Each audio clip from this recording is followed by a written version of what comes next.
Welcome, friend, to this gentle journey through the gilded halls of Versailles and into the tumultuous world of 18th century France. Tonight, we drift together into the extraordinary life of a young Austrian princess who would become one of history's most fascinating and tragic figures. Whether you're settling in for sleep or simply seeking respite from the modern world, I'm grateful you've chosen to spend these quiet hours with me. I'd love to hear where you're listening from tonight. What corner of the world has brought you to this story of royal splendor and revolutionary upheaval? If this kind of soothing historical storytelling brings you peace, consider subscribing for more tales that can carry you gently into rest. We have countless stories waiting to unfold in these tranquil evening hours. What I'm about to share with you isn't just another tale of royal excess and political intrigue. This is the remarkable story of Maria Antonia Josepha Johanna, who would become Marie Antoinette, Queen of France. A woman whose name alone could ignite passion, fury, and fascination across an entire nation. Have you ever wondered how a 14-year-old girl from Austria could become the most hated woman in France? The answer lies not in the simple narrative of a spoiled queen, but in a complex web of political machinations, cultural misunderstandings, and the violent birth pangs of modern democracy. Tonight, I'll take you inside the private chambers and public spectacles of Versailles, where a young woman struggled to navigate impossible expectations, while an entire kingdom teetered on the edge of revolution. By the end of our journey together, you'll understand how Marie Antoinette became both a symbol of royal excess and a tragic victim of forces far beyond her control. But before we enter the opulent world of French royalty, let me paint you a picture of the Europe that shaped her destiny. The year was 1755, when Maria Antonia was born into the Habsburg dynasty, rulers of the vast Austrian Empire. This was a world where marriages were treaties, where children were diplomatic tools, and where the fate of nations could rest on the shoulders of a teenage girl. The Holy Roman Empire stretched across Central Europe like a magnificent tapestry, with Vienna as its glittering capital. Here, in the Hofburg Palace, Empress Maria Theresa ruled with an iron will disguised by maternal warmth. She had survived wars, political conspiracies, and the constant challenge of governing diverse peoples speaking dozens of languages. Maria Theresa understood power in ways that would shape her daughter's destiny. She knew that survival in the treacherous world of European politics required not just intelligence and courage, but the ability to transform personal relationships into political alliances. When she looked at her beautiful daughter, Maria Antonia, she saw not just a child, but a future queen who could cement Austria's relationship with its ancient enemy, France. The little Archduchess grew up surrounded by luxury that would make modern billionaires envious. The Schönbrunn Palace, her summer residence, contained over 1,400 rooms decorated with the finest art Europe could produce. Chinese porcelain competed with Flemish tapestries for wall space, while crystal chandeliers cast rainbow patterns across marble floors that had been polished to mirror perfection. Yet beneath this splendor lay the rigid structure of imperial protocol that governed every moment of Maria Antonia's young life. From the moment she could walk, the future Marie Antoinette was taught that her personal desires were secondary to the needs of the state. Her education focused not on literature or philosophy, but on the arts of pleasing others. She learned to dance with ethereal grace, to speak French with perfect pronunciation, and to maintain composure under the scrutinizing gaze of courtiers who watched her every gesture for signs of weakness or strength. The young Archduchess possessed a natural charm that would serve her well and doom her completely. Her laugh was described as musical, her manner as effortlessly engaging. She could make even the most pompous diplomat feel like the most interesting person in the room, a talent that her mother recognized as both a gift and a potential liability. Maria Theresa worried that her daughter's open nature might make her vulnerable to manipulation by those who would use her kindness against Austria's interests. These concerns proved prophetic when French ambassadors arrived in Vienna to negotiate the marriage treaty that would transform Maria Antonia into Marie Antoinette. The French court had specific requirements for their future queen that went far beyond diplomatic necessity. She would need to abandon not just her Austrian identity, but her Austrian loyalties, becoming completely French in thought, word, and deed. The negotiations revealed the complex dynamics that would plague Marie Antoinette's entire reign. France needed this marriage to neutralize Austrian threat to French ambitions in Europe. But the French people harbored deep suspicions about any queen who came from their traditional enemy. The marriage would create a Dauphine who was simultaneously essential to French policy and fundamentally mistrusted by French subjects. Maria Theresa understood these contradictions perfectly, but she also recognized that this marriage represented Austria's best hope for preventing another devastating war with France. The 7 Years' War had ended just a few years earlier, leaving both empires exhausted and desperate for stable peace. A Habsburg princess on the French throne could guarantee that peace for generations, making the personal sacrifice of one daughter worthwhile for the security of millions of subjects. The preparation for Maria Antonia's transformation began in earnest when she turned 13. French tutors arrived in Vienna to reshape not just her language skills, but her entire worldview. She was taught to think like a French princess, to understand French history from a French perspective, and to embrace French customs as naturally as breathing. This cultural conversion was systematic and thorough, designed to eliminate any trace of Austrian influence that might later be used against her by French critics. Yet the very completeness of this transformation would eventually become one of Marie Antoinette's greatest vulnerabilities.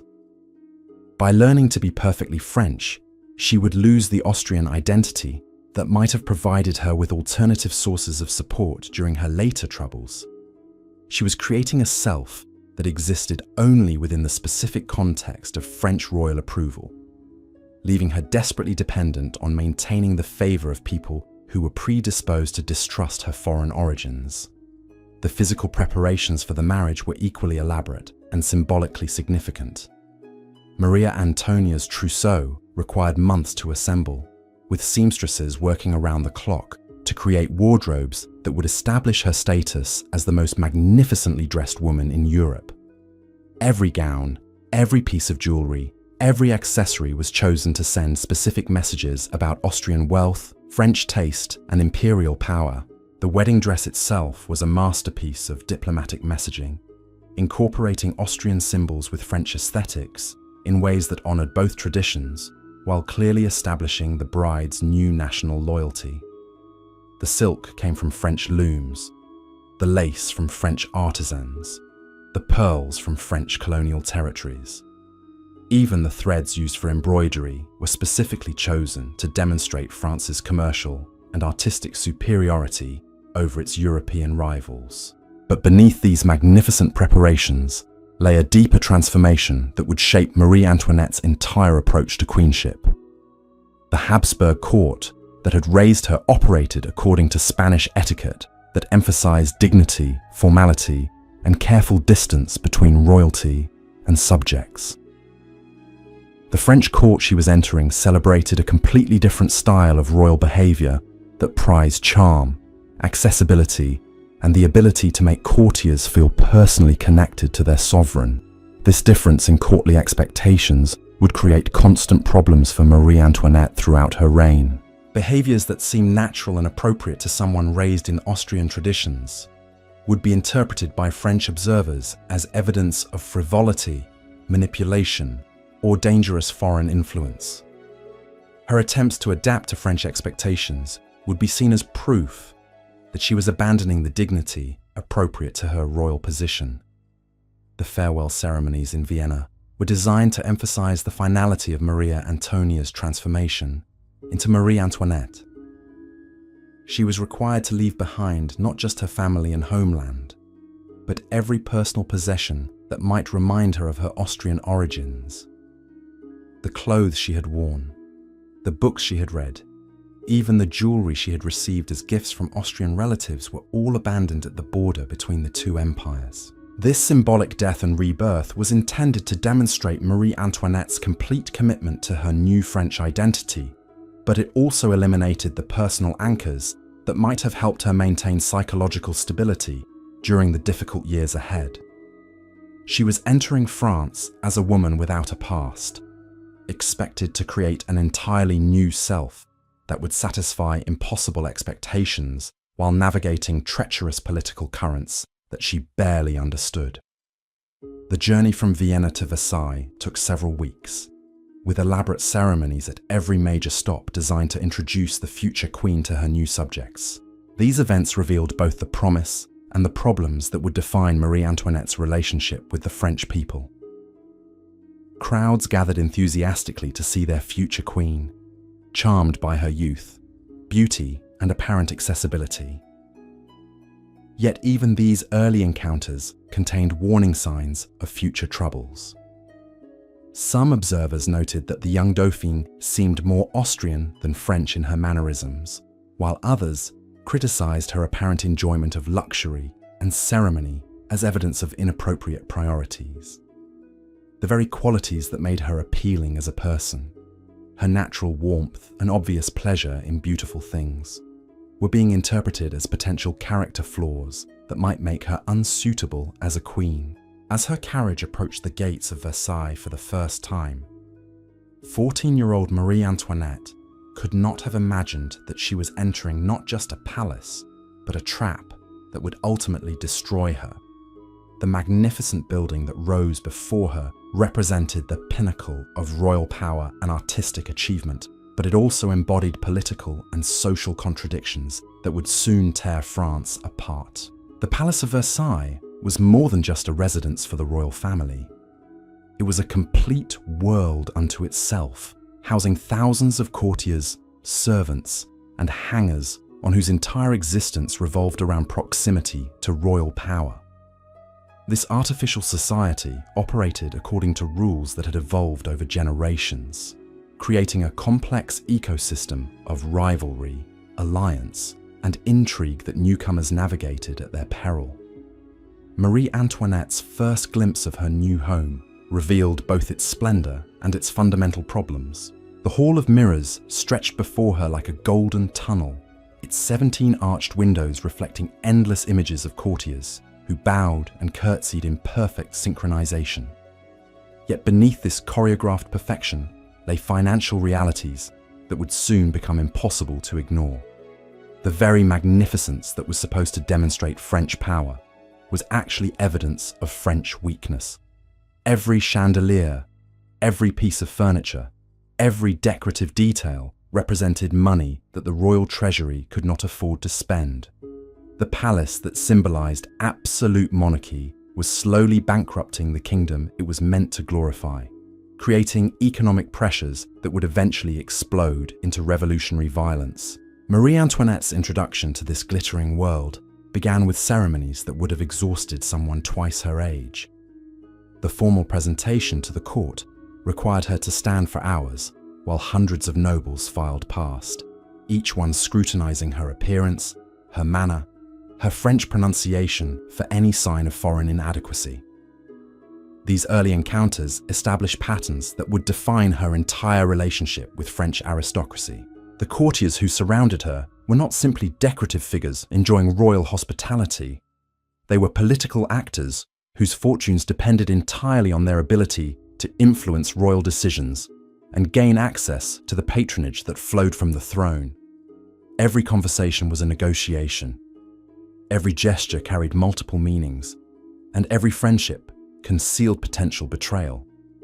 Marie Antoinette entered this world with the emotional honesty of a teenager, completely unprepared for the sophisticated deceptions that governed daily life at Versailles. Her marriage to the Dauphin Louis Auguste revealed immediately that her personal happiness would always be secondary to political necessity.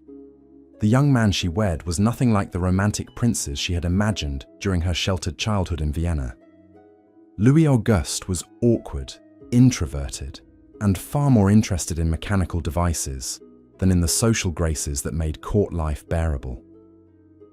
Their wedding night was a disaster that established patterns of mutual incomprehension that would plague their relationship for years. The failure of their marriage to produce immediate heirs created a political crisis that transformed Marie Antoinette from a promising young Dauphine into a figure of national speculation and criticism.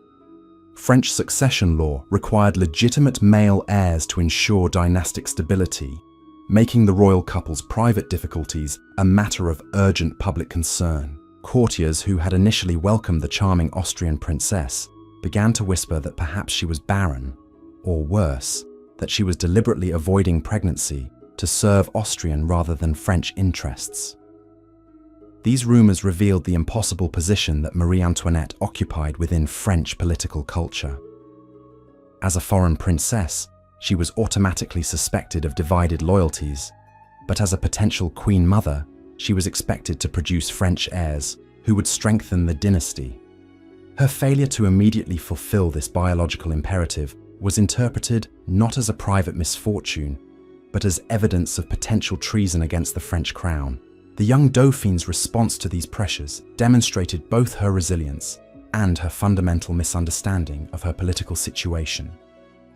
Rather than retreating into dignified silence, she threw herself into the social life of Versailles with an enthusiasm that delighted her friends and horrified her critics.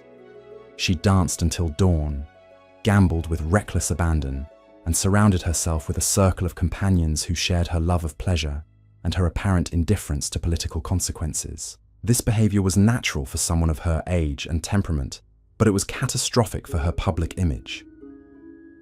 French subjects who were struggling with economic hardships that made basic survival difficult could not understand why their future queen seemed to spend every waking moment in pursuit of entertainment. The contrast between royal luxury and popular suffering was becoming impossible to ignore, creating resentments that would eventually explode into revolutionary fury. The cultural differences that separated Austrian and French approaches to royal behavior became more pronounced as Marie Antoinette attempted to establish her own style of queenship. The Austrian court that had raised her emphasized personal virtue and religious devotion as the foundations of legitimate authority. Rulers were expected to demonstrate their worthiness through moral example and careful attention to their subjects' welfare. French royal tradition, by contrast, had evolved to celebrate the monarch as a semi-divine figure whose very existence transcended ordinary moral categories. The king and queen were supposed to embody perfection so complete that normal human limitations simply did not apply to them. This theoretical elevation above humanity was supposed to justify their absolute power over their subjects' lives and property. Marie Antoinette's attempts to reconcile these conflicting expectations created confusion that her enemies would eventually exploit to destroy her. When she tried to demonstrate virtue through personal piety and charitable works, critics accused her of hypocrisy for maintaining religious practices while living in obvious luxury. When she embraced the divine pretensions of French royalty, opponents pointed to her foreign origins as evidence that she was unsuited for such elevated status. The birth of her first child in 1778 finally provided Marie Antoinette with the political security she had desperately needed. But it also exposed her to new forms of criticism that revealed the deep contradictions within French attitudes toward royal power. The elaborate ceremonies surrounding the birth were designed to demonstrate that the Queen had fulfilled her most important duty by producing a potential heir to the throne. Yet the very public nature of these celebrations also highlighted the artificial character of a royal family life at Versailles. The Queen's pregnancy, labour and recovery were managed as public spectacles rather than private experiences, with courtiers monitoring every detail to ensure that proper protocols were followed. This transformation of intimate moments into political theatre reflected the broader ways that royal identity had become completely separated from normal human experience. The child, Princess Marie-Thérèse Charlotte, was welcomed with genuine relief by the royal family, but her gender created new anxieties about the succession that would continue to plague the monarchy. French law required male heirs to ensure legitimate succession. meaning that Marie Antoinette would need to produce sons to truly secure her political position. The pressure to bear male children would dominate her life for the next several years, creating stress that affected both her physical health and her emotional stability. Meanwhile, the economic problems that had been building throughout Louis XV's reign were becoming impossible to ignore. The 7 Years' War had left France with debts that consumed an enormous portion of royal revenues, leaving insufficient funds for basic governmental functions. The tax system that was supposed to support the monarchy had become so riddled with exemptions and inefficiencies that it actually increased economic inequality while failing to generate adequate income. Marie Antoinette's involvement in these financial discussions was limited by both her gender and her foreign origins, but she could not escape the political consequences of decisions made in her name.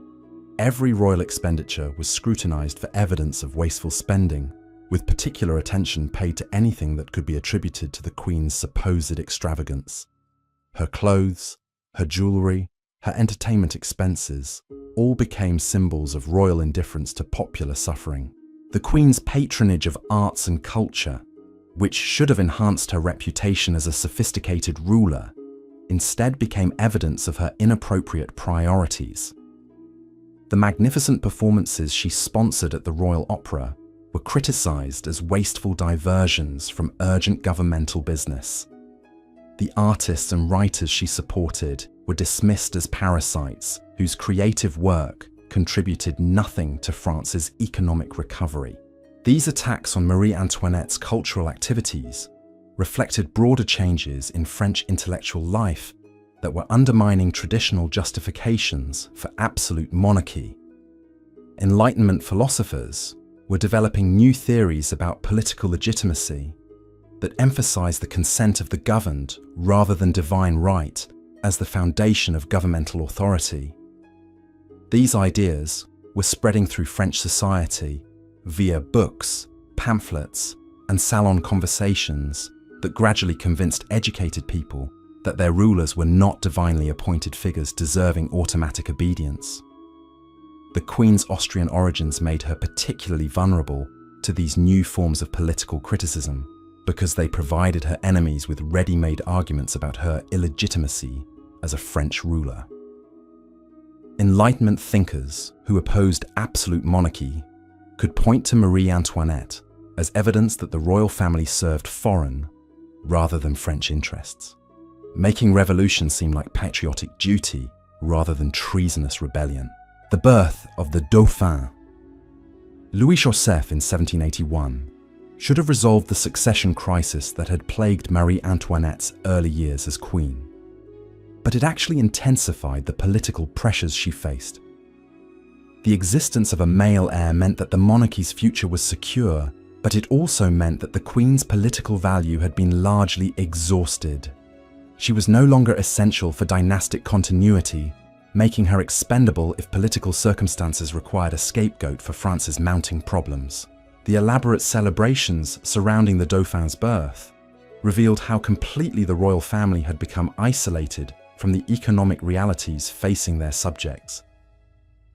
While ordinary French families struggled to afford basic necessities, Versailles was spending enormous sums on ceremonies designed to celebrate the arrival of another mouth that would need to be fed from public revenues. The contrast between royal celebration and popular suffering was becoming too obvious to ignore or excuse. Marie Antoinette's response to growing criticism demonstrated her fundamental inability to understand the political situation she faced. Rather than moderating her behavior to address popular concerns, she seemed to become more defiant in her pursuit of pleasure and more obvious in her display of wealth. This reaction was psychologically understandable for someone who had never experienced genuine adversity, but it was politically suicidal in a kingdom where revolutionary ideas were beginning to find receptive audiences. The Queen's friendship with Princess Lamballe, and later with Gabrielle de Polignac, created additional scandals that her enemies exploited to undermine her reputation. These relationships were probably innocent expressions of her need for genuine companionship. In a world where most interactions were calculated political maneuvers. But in the febrile atmosphere of pre-revolutionary France, any close friendship between women was subject to malicious interpretation designed to destroy reputations and discredit political figures. The whispered accusations about Marie Antoinette's friendships revealed the poisonous nature of court gossip that would eventually consume her entirely. Every glance, every private conversation, every moment of apparent intimacy was dissected by courtiers whose own positions depended on their ability to provide scandalous intelligence to rival factions. The Queen's natural warmth, which had once charmed observers, now became evidence of dangerous emotional instability that supposedly made her unfit for the dignity required of French royalty. These personal attacks were particularly devastating because they targeted the very qualities that made Marie Antoinette human rather than simply a political symbol. Her capacity for genuine friendship, her spontaneous laughter, her obvious pleasure in beautiful things, all of these traits that should have made her more relatable to her subjects were twisted into proof of moral corruption that threatened the kingdom's spiritual foundations. The affair of the diamond necklace in 1785 would destroy whatever remained of Marie Antoinette's reputation among the French people, even though she was completely innocent of any wrongdoing. This elaborate fraud, orchestrated by the Comtesse de la Motte, exploited the Queen's name to deceive Cardinal de Rohan into purchasing an extraordinarily expensive necklace under the false belief that Marie Antoinette had secretly commissioned it. The necklace itself was a monument to the excess that characterized pre-revolutionary France. Created by the royal jewelers Baumer and Bassange, it contained over 600 diamonds arranged in elaborate festoons and tassels that would have weighed several pounds when worn. The price, over 1.5 million livres, represented more than the annual income of thousands of ordinary French families. Even the existence of such an object seemed to mock the poverty that was spreading throughout the kingdom. Cardinal de Rohan's willingness to believe that the Queen would secretly purchase such an extravagant piece revealed the extent to which Marie Antoinette's reputation for frivolous spending had become accepted even among sophisticated observers. The Cardinal, despite his high rank and considerable intelligence, found it entirely plausible that the Queen would commission jewelry worth a fortune, while France struggled with mounting debts and social unrest. The forged correspondence that convinced the Cardinal of the Queen's involvement demonstrated remarkable skill in mimicking both her writing style and her supposed personality. The letters portrayed Marie Antoinette as impulsive, secretive, and obsessed with luxury to the point of recklessness. These fictional characteristics aligned so perfectly with popular perceptions of the Queen that the forgeries seemed more authentic than her actual writings. When the fraud was discovered, the resulting scandal destroyed reputations throughout the French court while providing revolutionary propagandists with perfect ammunition for their attacks on royal legitimacy. The fact that Marie Antoinette was innocent of any involvement in the scheme seemed irrelevant to public opinion, which had already decided that her guilt was consistent with everything they believed about her character and priorities. The trial of Cardinal de Rohan became a public spectacle that transformed a criminal proceeding into a referendum on royal authority itself. The Cardinal's defense strategy centered on portraying himself as the victim of a conspiracy that exploited his naive trust in royal goodness. This approach required his lawyers to suggest that the Queen's reputation was so thoroughly corrupted that reasonable people could believe she would engage in elaborate deceptions to acquire expensive jewelry. Marie Antoinette's response to these accusations revealed both her political naivety and her genuine bewilderment at the hostility she faced from subjects she had tried to serve according to her understanding of royal duty. She could not comprehend how her innocent desire for beautiful things had been transformed into evidence of moral depravity that supposedly threatened the kingdom's survival. Her confusion was genuine, but it was also politically fatal because it demonstrated her complete disconnection from the economic realities that shaped her subjects' daily lives. The Queen's attempts to rehabilitate her image through charitable works and public appearances only seemed to confirm popular suspicions about her motives and character. When she visited hospitals or distributed money to poor families, critics dismissed these activities as calculated attempts to manipulate public opinion rather than genuine expressions of royal compassion. Her foreign origins made it impossible for her to receive credit for good intentions because any virtuous behavior could be attributed to Austrian manipulation rather than French patriotism. The birth of her second son, Louis Charles, in 1785, provided temporary respite from political pressures, but it also highlighted the growing isolation of the royal family from their subjects' affections.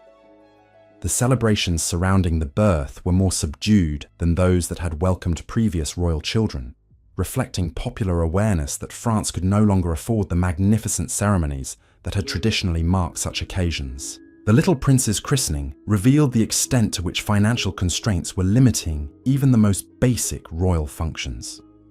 The ceremony, while still elaborate by ordinary standards, was noticeably simpler than previous royal baptisms, with fewer guests, less expensive decorations, and reduced expenditures on food and entertainment. These economies were necessary to avoid further inflaming public opinion, but they also signaled the monarchy's weakening position within French society. Marie Antoinette's relationship with her children provided her with genuine happiness that contrasted sharply with the artificial pleasures that dominated court life. Her maternal instincts were strong and authentic, leading her to spend far more time with her offspring than was customary for royal mothers. This devotion to her children was admirable from a human perspective, but it created additional political problems because it seemed to confirm that her primary loyalties lay with her family rather than with France. The Queen's decision to have her children educated according to more natural principles, influenced by Enlightenment theories about childhood development, was misinterpreted as evidence of dangerous foreign influences corrupting the next generation of French rulers. Her attempts to give her children more normal childhoods, with less rigid protocol and more opportunities for spontaneous play, were criticized as inappropriate relaxation of standards that maintained royal dignity and authority.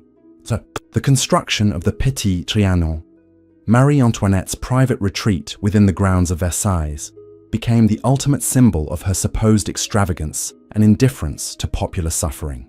This modest palace, which she had commissioned to provide herself with a space for more intimate gatherings and personal reflection, was portrayed by her enemies as evidence of unlimited royal greed that consumed resources desperately needed for national welfare. The reality of the Petit Trianon was far more modest than its reputation suggested. The building itself was elegant but relatively small, designed to accommodate private dinners and informal entertainments rather than the massive ceremonial functions that characterized main palace life. The gardens surrounding it were beautiful, but not extraordinarily expensive by the standards of aristocratic estates throughout Europe. Yet the symbolic importance of the Petit Trianon far exceeded its actual cost or significance. For Marie Antoinette's critics, it represented everything that was wrong with absolute monarchy: the ruler's ability to spend public money on personal whims while subjects struggled with poverty and injustice. The fact that the Queen used this retreat to escape from the ceremonial obligations that defined royal existence was interpreted as evidence that she rejected the responsibilities that justified her elevated position.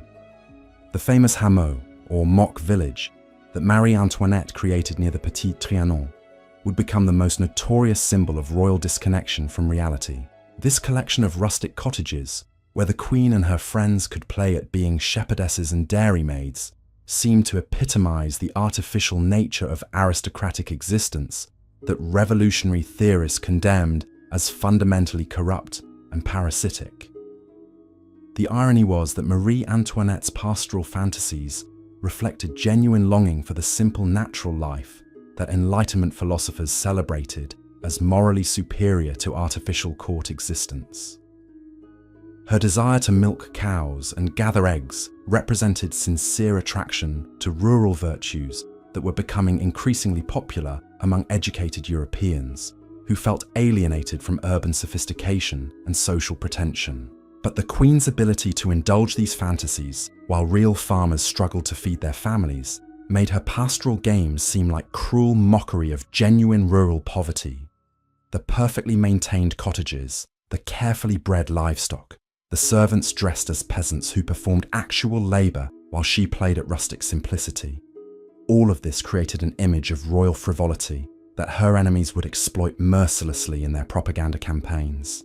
The financial crisis that had been building throughout Louis XVI's reign finally reached critical proportions by 1786, forcing the monarchy to confront economic realities that could no longer be ignored or postponed. The Assembly of Notables, convened to address the kingdom's fiscal emergency, revealed the extent to which France's financial problems had become insoluble within existing political structures. Marie Antoinette's role in these discussions was necessarily limited, but she could not escape responsibility for the crisis in public opinion. Every previous royal expenditure was scrutinized for evidence of wasteful spending that had contributed to national bankruptcy. Her clothes, her jewelry, her entertainments, her building projects, all became symbols of the systematic mismanagement that had brought France to the brink of collapse. The Queen's attempts to economize and demonstrate fiscal responsibility came too late to affect public perceptions that had already crystallized around her image as the primary cause of France's financial difficulties. When she reduced her household expenses and cancelled expensive ceremonies, critics dismissed these efforts as calculated political theatre designed to deflect blame, rather than genuine recognition of past mistakes. The growing influence of Enlightenment ideas about political legitimacy made Marie Antoinette's position increasingly untenable, regardless of her personal behaviour or reform efforts. The fundamental premise of absolute monarchy, that royal authority derived from divine appointment rather than popular consent, was being challenged by intellectuals who argued that legitimate government required the approval of the governed. These new theories about political legitimacy made Marie Antoinette's foreign origins a permanent liability that could not be overcome through good behaviour or successful policy implementation. As long as she remained Austrian by birth, she could be portrayed as an alien presence whose interests were fundamentally incompatible with French welfare. The very qualities that had once made her an attractive diplomatic bride, her Habsburg connections and Austrian upbringing, now became evidence of her essential unsuitability for French queenship. The convening of the Estates General in 1789, the first such assembly in over 150 years, marked the beginning of the end for the old regime that had shaped Marie Antoinette's entire adult life. This unprecedented gathering of representatives from all three estates of French society created a forum for expressing grievances that had been accumulating for generations without adequate political outlets. The Cahiers de doléances, or lists of grievances, submitted by constituencies throughout France, revealed the depth of popular resentment against royal policies and aristocratic privileges. Many of these documents specifically mentioned the Queen as a symbol of everything that needed to be reformed or eliminated in French government and society. Her name had become synonymous with the abuse of power that revolutionary theorists identified as the root cause of France's problems. Marie Antoinette's response to these attacks demonstrated her continued inability to understand the political transformation that was destroying the world she had known. She seemed genuinely bewildered by the hostility directed toward her personally, unable to comprehend how her innocent enjoyment of royal prerogatives had been transformed into evidence of criminal indifference to popular suffering. The early stages of the revolution created opportunities for the royal family to adapt to changing political circumstances and potentially preserve some form of constitutional monarchy.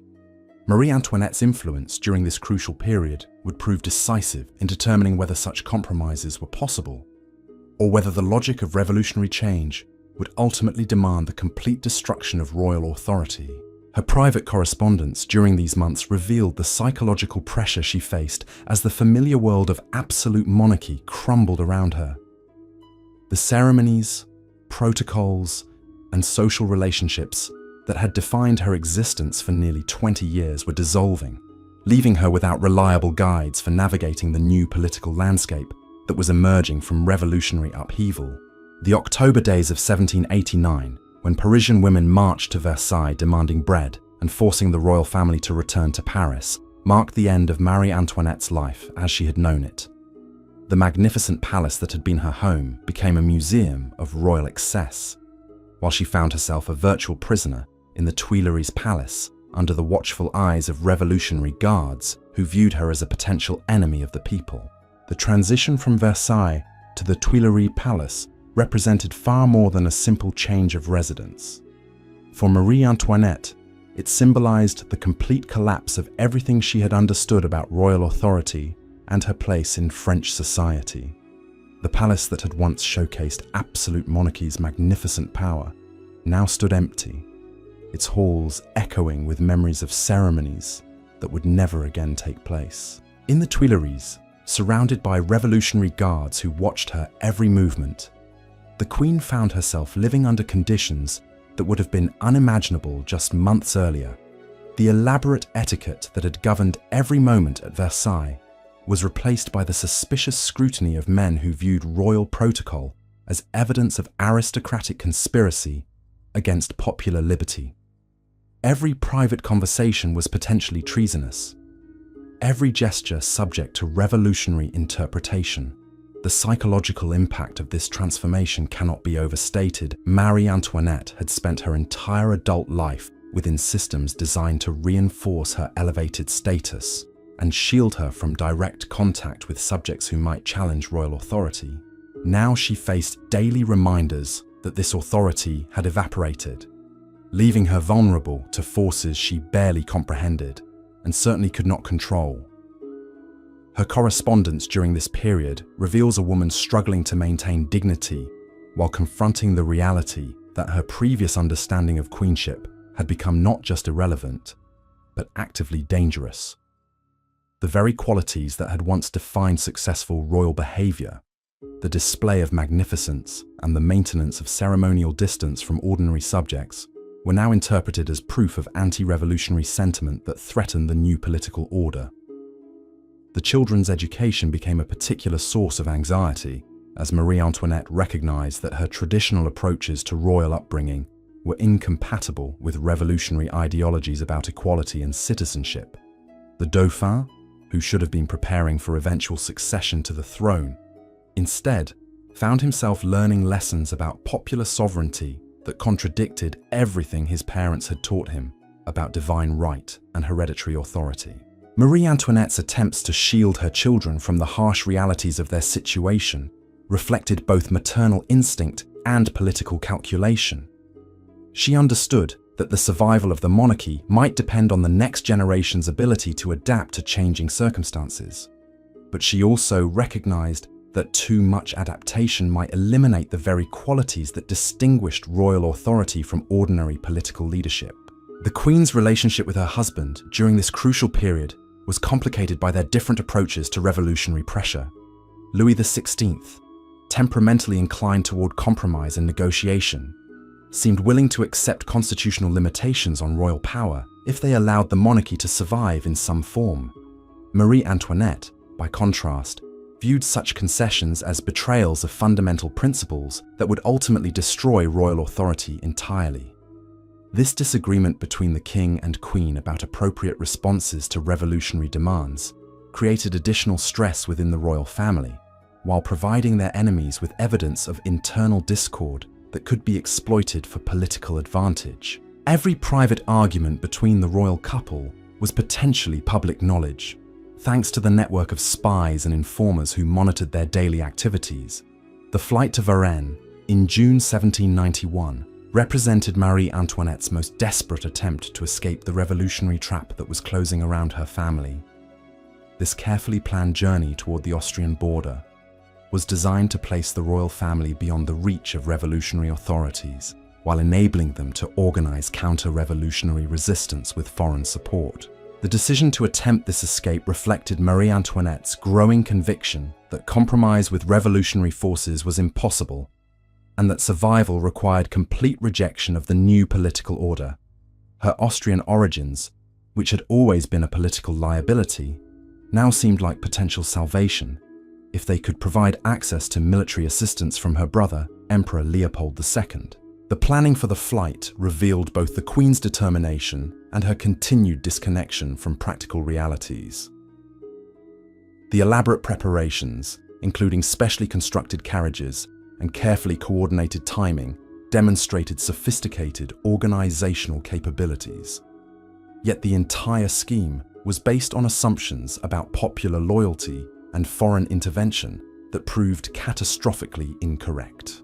The failure of the Varennes escape transformed Marie Antoinette from a political prisoner into an active enemy of the revolution in the eyes of French public opinion.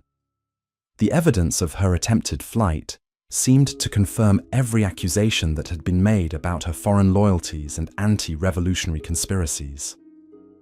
Her innocence or guilt regarding specific charges became irrelevant compared to the symbolic meaning of her actions. The return journey to Paris provided Marie Antoinette with her first direct exposure to the depth of popular hatred that her name could inspire. The crowds that gathered along the route made no attempt to maintain the respectful silence that had once greeted royal processions. Instead, they shouted accusations and threats that left no doubt about their feelings toward the woman they blamed for France's problems. This confrontation with unfiltered popular opinion was psychologically devastating for someone who had spent her entire adult life insulated from direct criticism. The elaborate courtesy systems that had characterized court life at Versailles had protected Marie Antoinette from understanding how completely her public image had been destroyed by years of propaganda and scandal. The massacre of the Champ de Mars in July 1791, where National Guard troops fired on protesters demanding the king's abdication, demonstrated that revolutionary politics were becoming increasingly radical and violent. Marie Antoinette understood that these escalating tensions made her position more precarious, while also creating opportunities for counter-revolutionary forces that might restore royal authority through military intervention. Her secret correspondence with foreign courts during this period revealed the complexity of her situation as both a French queen and an Austrian archduchess. The letters she sent to her brother and other European rulers seeking military assistance were treasonous by revolutionary standards, but they represented logical attempts to preserve royal authority through legitimate diplomatic channels. The Declaration of Pillnitz, issued by Austria and Prussia in August 1791, seemed to offer hope for foreign intervention that might restore the French monarchy. This document declared that the restoration of royal authority in France was a matter of common interest to all European sovereigns, suggesting that military assistance might be forthcoming if other diplomatic efforts failed.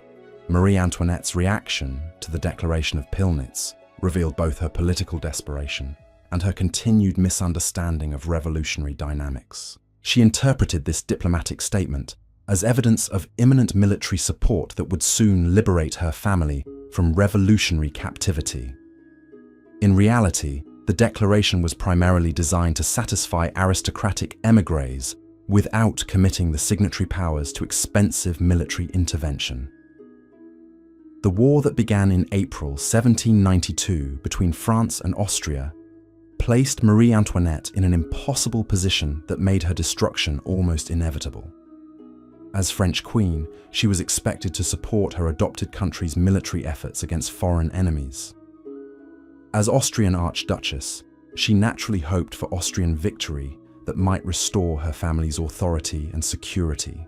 Revolutionary propagandists exploited this conflict of loyalties to portray Marie Antoinette as an active collaborator with France's enemies, who was providing military intelligence and strategic guidance to foreign armies. These accusations were largely fabricated, but they were plausible enough to convince people who already suspected her of anti-French sympathies. The storming of the Tuileries Palace on August 10, 1792, marked the end of whatever remained of royal authority in revolutionary France. The brutal massacre of Swiss guards who defended the palace demonstrated that revolutionary violence had reached levels that made any restoration of monarchy extremely unlikely.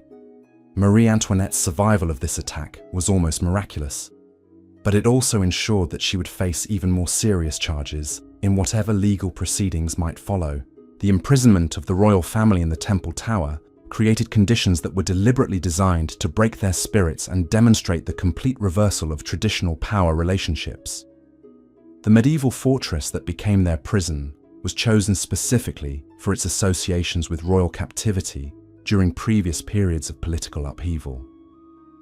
Life in the Temple Tower stripped away the last vestiges of royal ceremony and protocol that had defined Marie Antoinette's existence for over 20 years.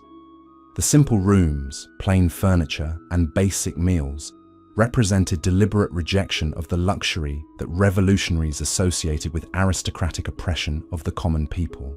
The Queen's behavior during her imprisonment revealed remarkable resilience and dignity that contrasted sharply with the frivolous image that had dominated her public reputation. Faced with genuine adversity for the first time in her life, she discovered reserves of strength and courage that enabled her to maintain composure under conditions that would have broken many people. Her relationship with her children during this period provided the only source of genuine comfort available to her in captivity. The enforced intimacy of prison life allowed her to develop closer bonds with her offspring than had been possible during the ceremonial obligations that had structured family interactions at Versailles. The execution of Louis XVI in January 1793 eliminated whatever hope Marie Antoinette might have harbored for negotiated settlement that could preserve royal authority in some form. Her husband's death made her situation desperate in ways that went far beyond personal grief, because it demonstrated that revolutionary justice was prepared to eliminate royal authority completely rather than simply limiting its power. The widow Capet, as Marie Antoinette was now officially designated, faced charges of treason that carried automatic death sentences under revolutionary law. The legal proceedings against her were designed less to determine guilt or innocence than to provide public justification for eliminating the most prominent symbol of the old regime that the revolution had been created to destroy. The separation from her children, who were kept in different parts of the Temple Tower under separate guard, represented perhaps the cruelest aspect of her final imprisonment. Marie Antoinette's maternal instincts, which had provided her with purpose and identity during the darkest moments of revolutionary captivity, were deliberately frustrated by captors who understood that this psychological torture was more effective than physical abuse. Her transfer to the conciergerie in August 1793 placed her in conditions that were designed to demonstrate the complete degradation of royal dignity before execution. The former palace that had been converted into a revolutionary prison contained cells that had once housed common criminals, making the symbolic reversal of her circumstances unmistakably clear.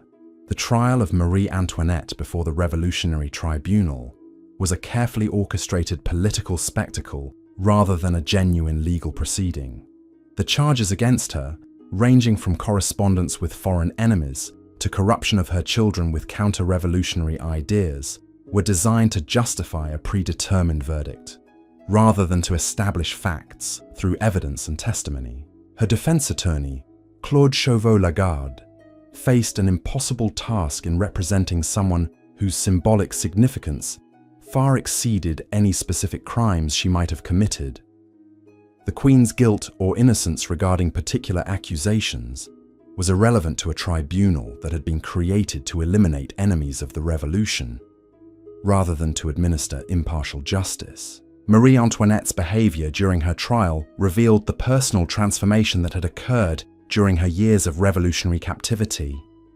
The frivolous young woman who had once been obsessed with fashion and entertainment had been replaced by someone who faced death with remarkable composure and dignity. Her final letter, written to Madame Elizabeth on the morning of her execution, demonstrated forgiveness toward her enemies that contrasted sharply with the vindictive hatred that had characterized revolutionary attitudes toward royal authority. This document revealed spiritual depths that had been invisible during her years of apparent superficiality at Versailles.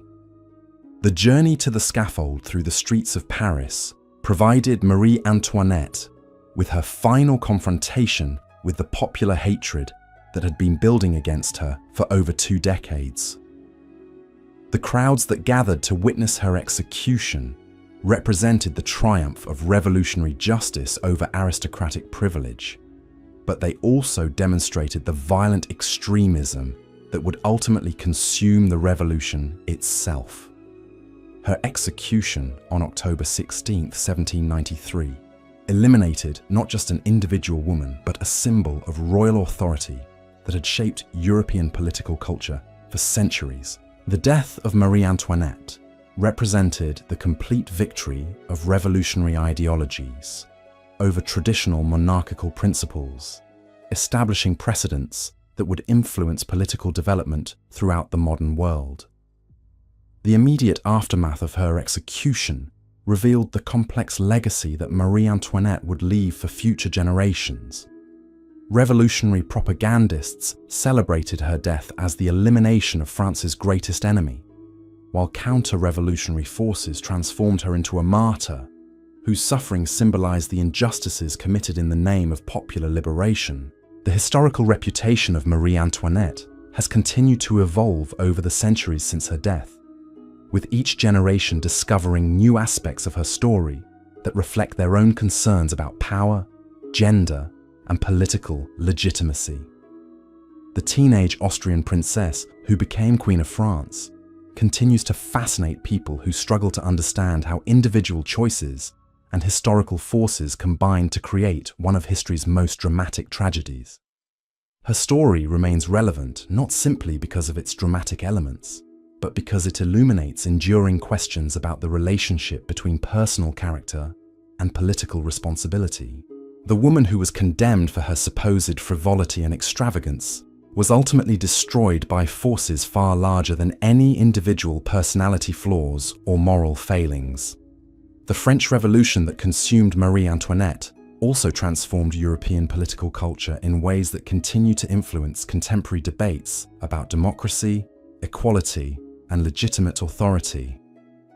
Her death marked not just the end of an individual life, but the conclusion of an entire historical epoch that had been based on fundamentally different assumptions about power and social organization.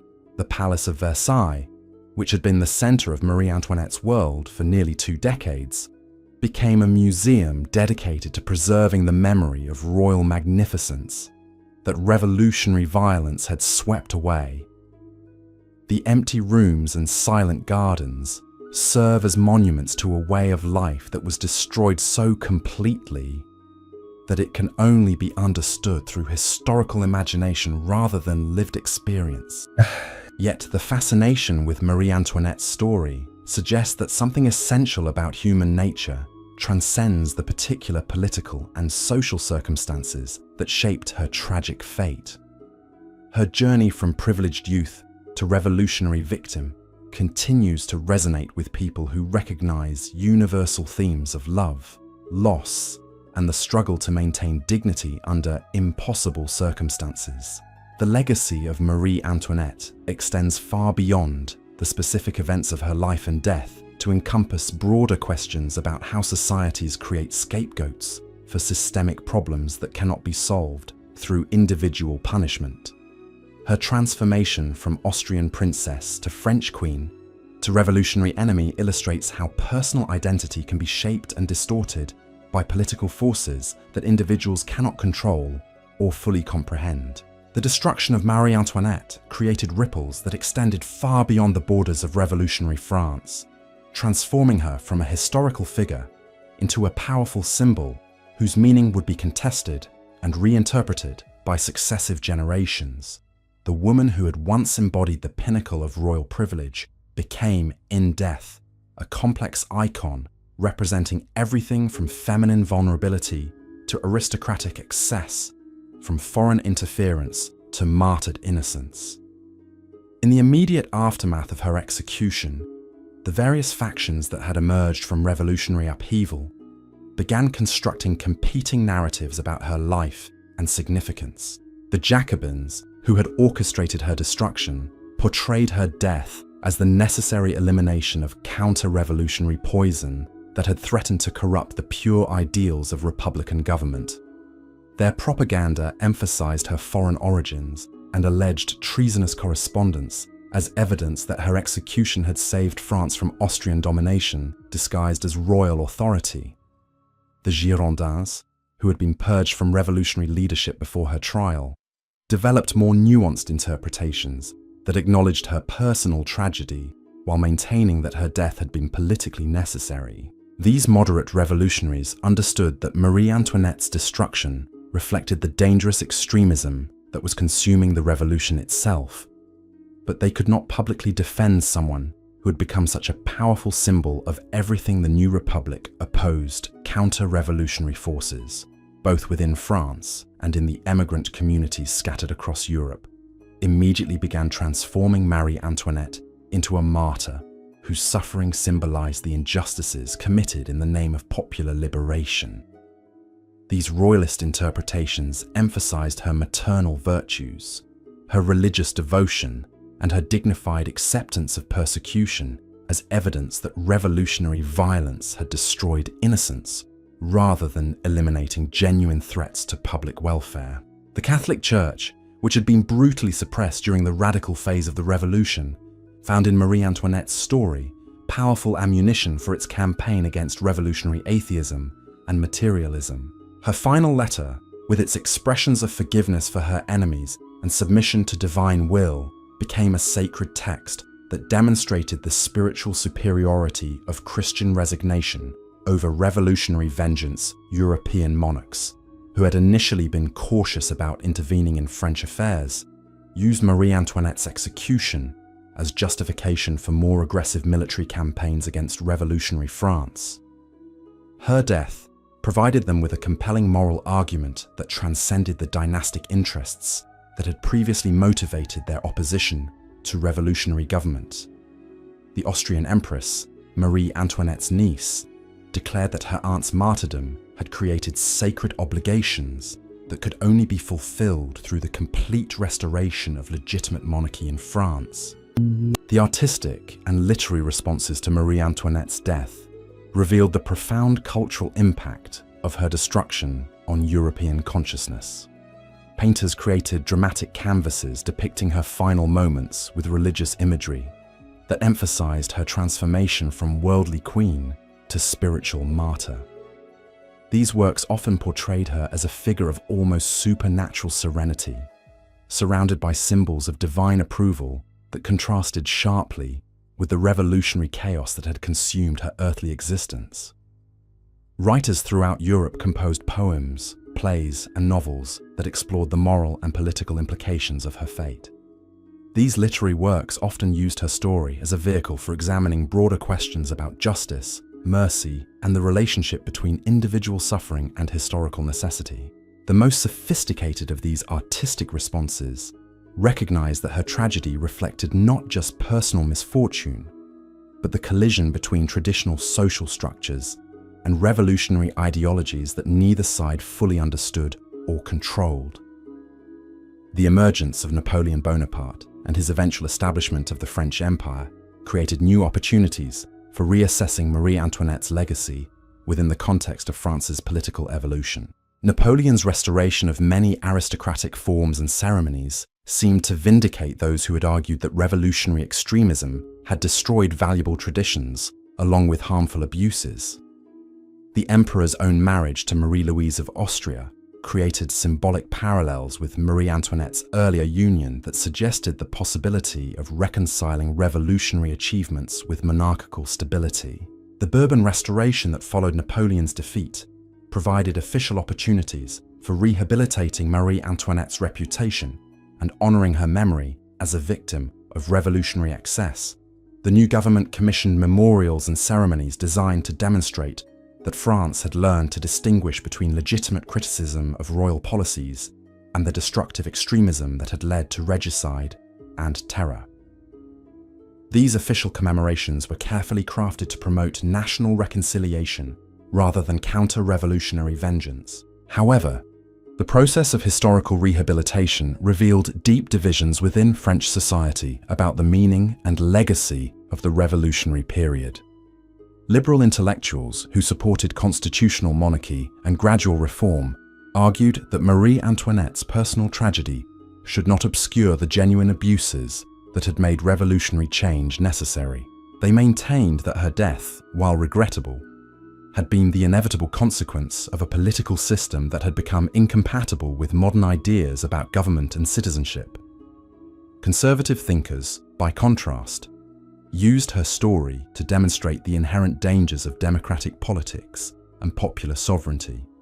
They argued that her destruction proved that revolutionary ideologies inevitably led to violence and injustice because they rejected the traditional restraints that had evolved over centuries to limit governmental power and protect individual rights.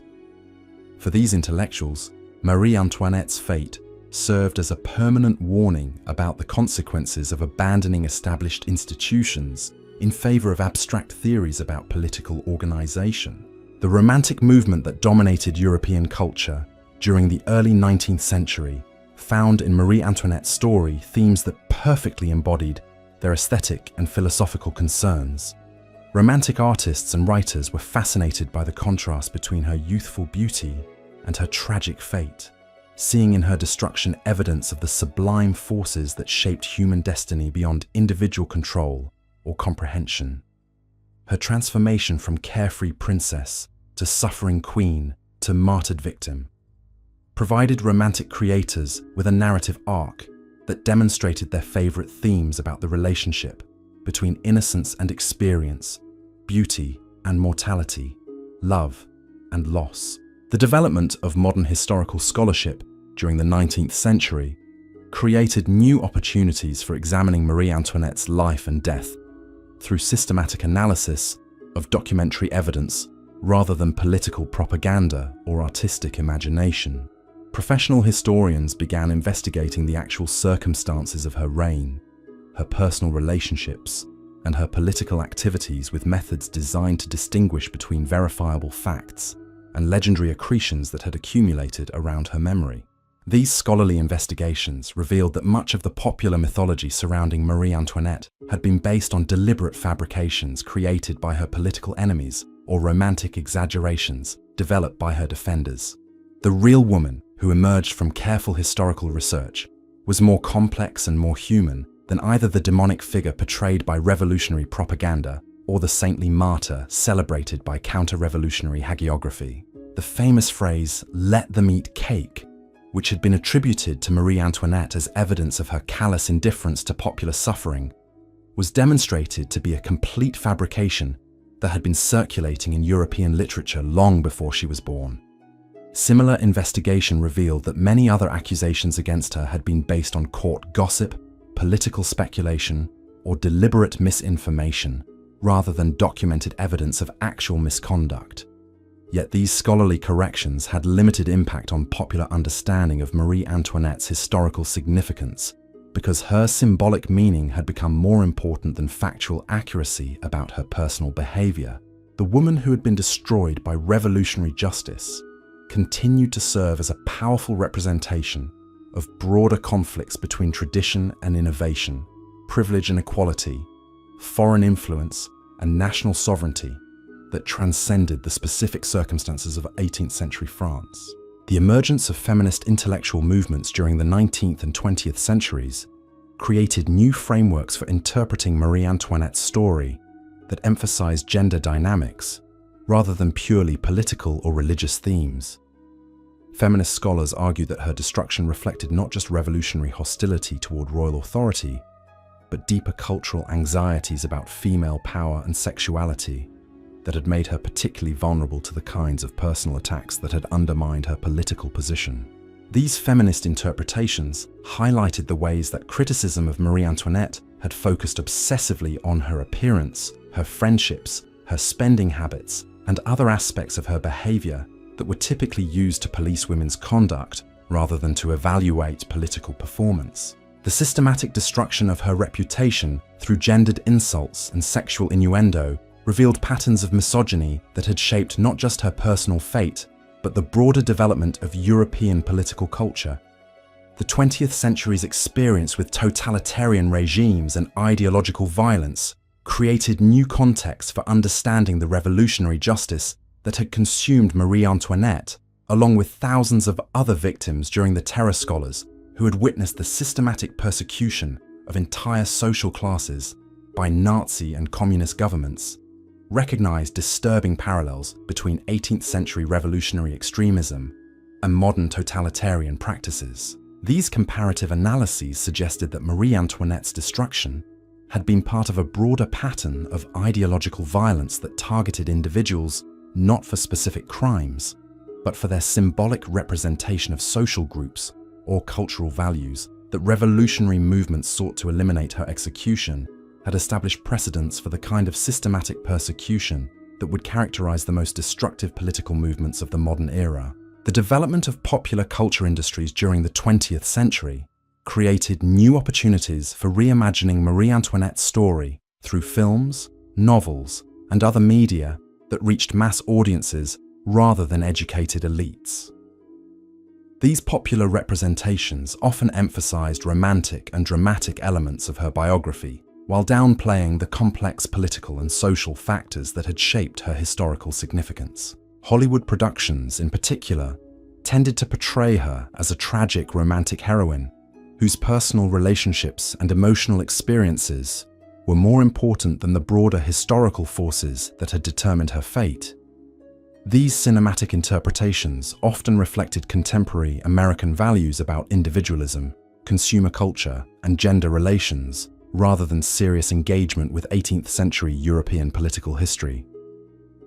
The late 20th century witnessed renewed scholarly interest in Marie Antoinette's story, as historians developed new methods for analyzing the cultural and social dimensions of political power. These approaches emphasized the importance of ritual, ceremony, and symbolic representation in maintaining governmental authority, suggesting that her destruction had reflected not just ideological conflicts, but fundamental changes in how European societies understood the relationship between rulers and subjects. Cultural historians argued that Marie Antoinette's fate had been sealed not just by her political mistakes or personal failings, but by her inability to adapt to changing expectations about royal behavior and public accountability. The ceremonial magnificence that had once demonstrated legitimate authority had become, by the late 18th century, evidence of illegitimate privilege that alienated rather than inspired popular loyalty. The bicentennial commemorations of the French Revolution in 1989 provided occasions for reassessing Marie Antoinette's historical significance within the context of France's ongoing struggles to balance democratic ideals with respect for individual rights and cultural traditions. These official celebrations revealed continuing divisions within French society about the legacy of revolutionary violence and the appropriate relationship between historical memory and contemporary political identity. Some commemorative events emphasized the progressive achievements of revolutionary democracy, while acknowledging that the terror had represented a tragic departure from the humanitarian ideals that had initially inspired political reform. These balanced approaches suggested that Marie Antoinette's destruction, while historically understandable, had violated principles of justice and human dignity that should guide modern democratic societies. Other celebrations maintained that revolutionary violence had been necessary to eliminate entrenched privileges and systematic oppression that could not have been reformed through peaceful means. These interpretations argued that Marie Antoinette's fate, however personally tragic, had been politically necessary to establish the democratic principles that continue to shape French political culture. The emergence of global feminist movements during the late 20th and early 21st centuries created international audiences for Marie Antoinette's story that emphasized her experience as a woman navigating patriarchal political systems that provided few opportunities for authentic female agency. These contemporary interpretations often portrayed her apparent frivolity and materialism as understandable responses to the limited roles available to women in aristocratic society. Feminist scholars argued that Marie Antoinette's destruction had reflected not just revolutionary hostility toward royal authority, but deeper cultural conflicts about appropriate feminine behavior that continue to shape women's experiences in modern democratic societies. Her fate served as a cautionary tale about the dangers facing women who challenged conventional expectations about female submission and domestic limitation. The development of consumer culture during the 20th century created new contexts for understanding Marie Antoinette's supposed obsession with luxury and fashion. Modern scholars suggested that her spending habits, while excessive by 18th century standards, had reflected emerging patterns of consumption and display that would become characteristic features of modern capitalist societies. These economic interpretations argued that Marie Antoinette had been ahead of her time in recognizing the political and cultural significance of consumer goods, fashion, and lifestyle choices. Her supposed frivolity had actually represented sophisticated understanding of how material culture could be used to communicate social status and political authority in increasingly complex commercial societies. The 21st century has witnessed continued fascination with Marie Antoinette's story, as contemporary audiences struggle to understand the relationship between celebrity culture, political power, and social media in democratic societies. Her experience of being simultaneously celebrated and vilified by public opinion seems remarkably relevant to modern debates about the role of personality and image in political leadership. Digital technologies have created new opportunities for re-examining historical evidence about Marie Antoinette's life, while also generating new forms of popular culture that reinterpret her story for contemporary audiences. Online communities dedicated to studying her biography have produced scholarship that challenges traditional academic boundaries while creating more democratic access to historical knowledge and interpretation. The enduring fascination with Marie Antoinette's story reflects not just interest in 18th century French history, but contemporary concerns about power, privilege, gender, and justice that transcend specific historical periods or cultural contexts. Her transformation from Austrian princess to French queen to revolutionary victim continues to provide insights into the complex relationships between individual agency and historical forces that shape human destiny. Modern biographers have emphasized the psychological dimensions of her story, exploring how someone raised in the artificial environment of absolute monarchy could develop the emotional resources necessary to face persecution and death with dignity. These psychological analyses suggest that her apparent superficiality during her early years as queen had concealed depths of character that only became visible under extreme pressure. The restoration and preservation of Versailles as a historical museum has created physical spaces where contemporary visitors can experience something of the world that shaped Marie Antoinette's understanding of royal authority and social hierarchy. Walking through the Hall of Mirrors or visiting the Petit Trianon allows modern people to glimpse the material culture that had defined her daily existence, while also recognizing how completely that world was destroyed by revolutionary change. These preserved spaces serve as monuments, not just to royal magnificence, but to the fragility of political and social systems that can appear permanent and inevitable to those who live within them. The empty rooms and silent gardens of Versailles remind contemporary visitors that even the most elaborate human institutions are subject to historical forces that can sweep away centuries of tradition in just a few years of revolutionary upheaval. The educational programs developed around Marie Antoinette's story in schools and museums throughout the world have created opportunities for young people to explore fundamental questions about justice, responsibility, and historical change through engaging with her biography. Her life provides accessible entry points for discussing complex topics about political development, social inequality, and cultural conflict that continue to shape contemporary global society.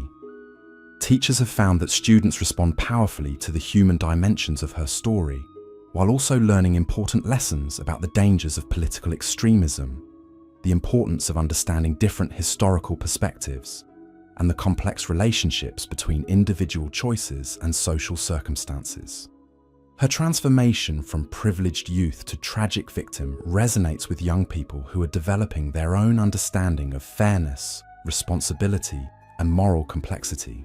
The ongoing scholarly debates about Marie Antoinette's historical significance reflect broader questions about how democratic societies should remember and interpret their past, particularly when that past involves violence and injustice committed in the name of political ideals that continue to shape contemporary governance. Her story, forces modern people to confront uncomfortable truths about the costs of political change and the moral ambiguities that characterize most historical transformations. Contemporary historians continue to discover new documents and evidence that illuminate previously unknown aspects of her life and death, while also developing new interpretative frameworks that reflect changing understanding of gender, power, and political culture. These ongoing investigations ensure that Marie Antoinette remains not just a historical figure, but an active subject of scholarly inquiry that contributes to broader understanding of European political development. The international scope of interest in Marie Antoinette's story reflects the global impact of the French Revolution and the democratic ideologies that emerged from 18th century political upheaval. Her fate continues to resonate with people throughout the world who are struggling to understand the relationship between traditional authority and modern democracy, between individual rights and collective welfare, between peaceful reform and revolutionary change. Her legacy serves as a reminder that historical change always involves human costs that transcend the abstract benefits or drawbacks of different political systems. The teenage Austrian princess, who became Queen of France and was ultimately destroyed by forces she could not control or comprehend, continues to embody the complex relationships between personal tragedy and historical necessity that characterize the most significant moments in human political development. The story of Marie Antoinette remains unfinished because each generation discovers new meanings and relevance in her remarkable journey from privilege to persecution. Her life and death continue to illuminate enduring questions about power, justice, gender, and political change that will remain relevant as long as human societies struggle to balance competing claims about legitimate authority, individual rights, and collective welfare. Tonight, as we drift towards sleep in our own complex world of political uncertainty and social change, we can find both warning and inspiration in her story. The woman who faced her destruction with dignity and forgiveness demonstrated that human character can transcend the particular circumstances that shape individual fate, offering hope that courage and compassion remain possible even in the darkest moments of historical upheaval. The quiet halls of the Conciergerie still echo with the footsteps of history's most tragic queen, but her story extends far beyond those final months of imprisonment and trial. As we settle deeper into this gentle evening together, let us explore how Marie Antoinette's legacy shaped not just France, but the entire trajectory of European civilization in ways that continue to influence our world today. The immediate aftermath of her execution created ripples that spread across the continent like stones thrown into still water.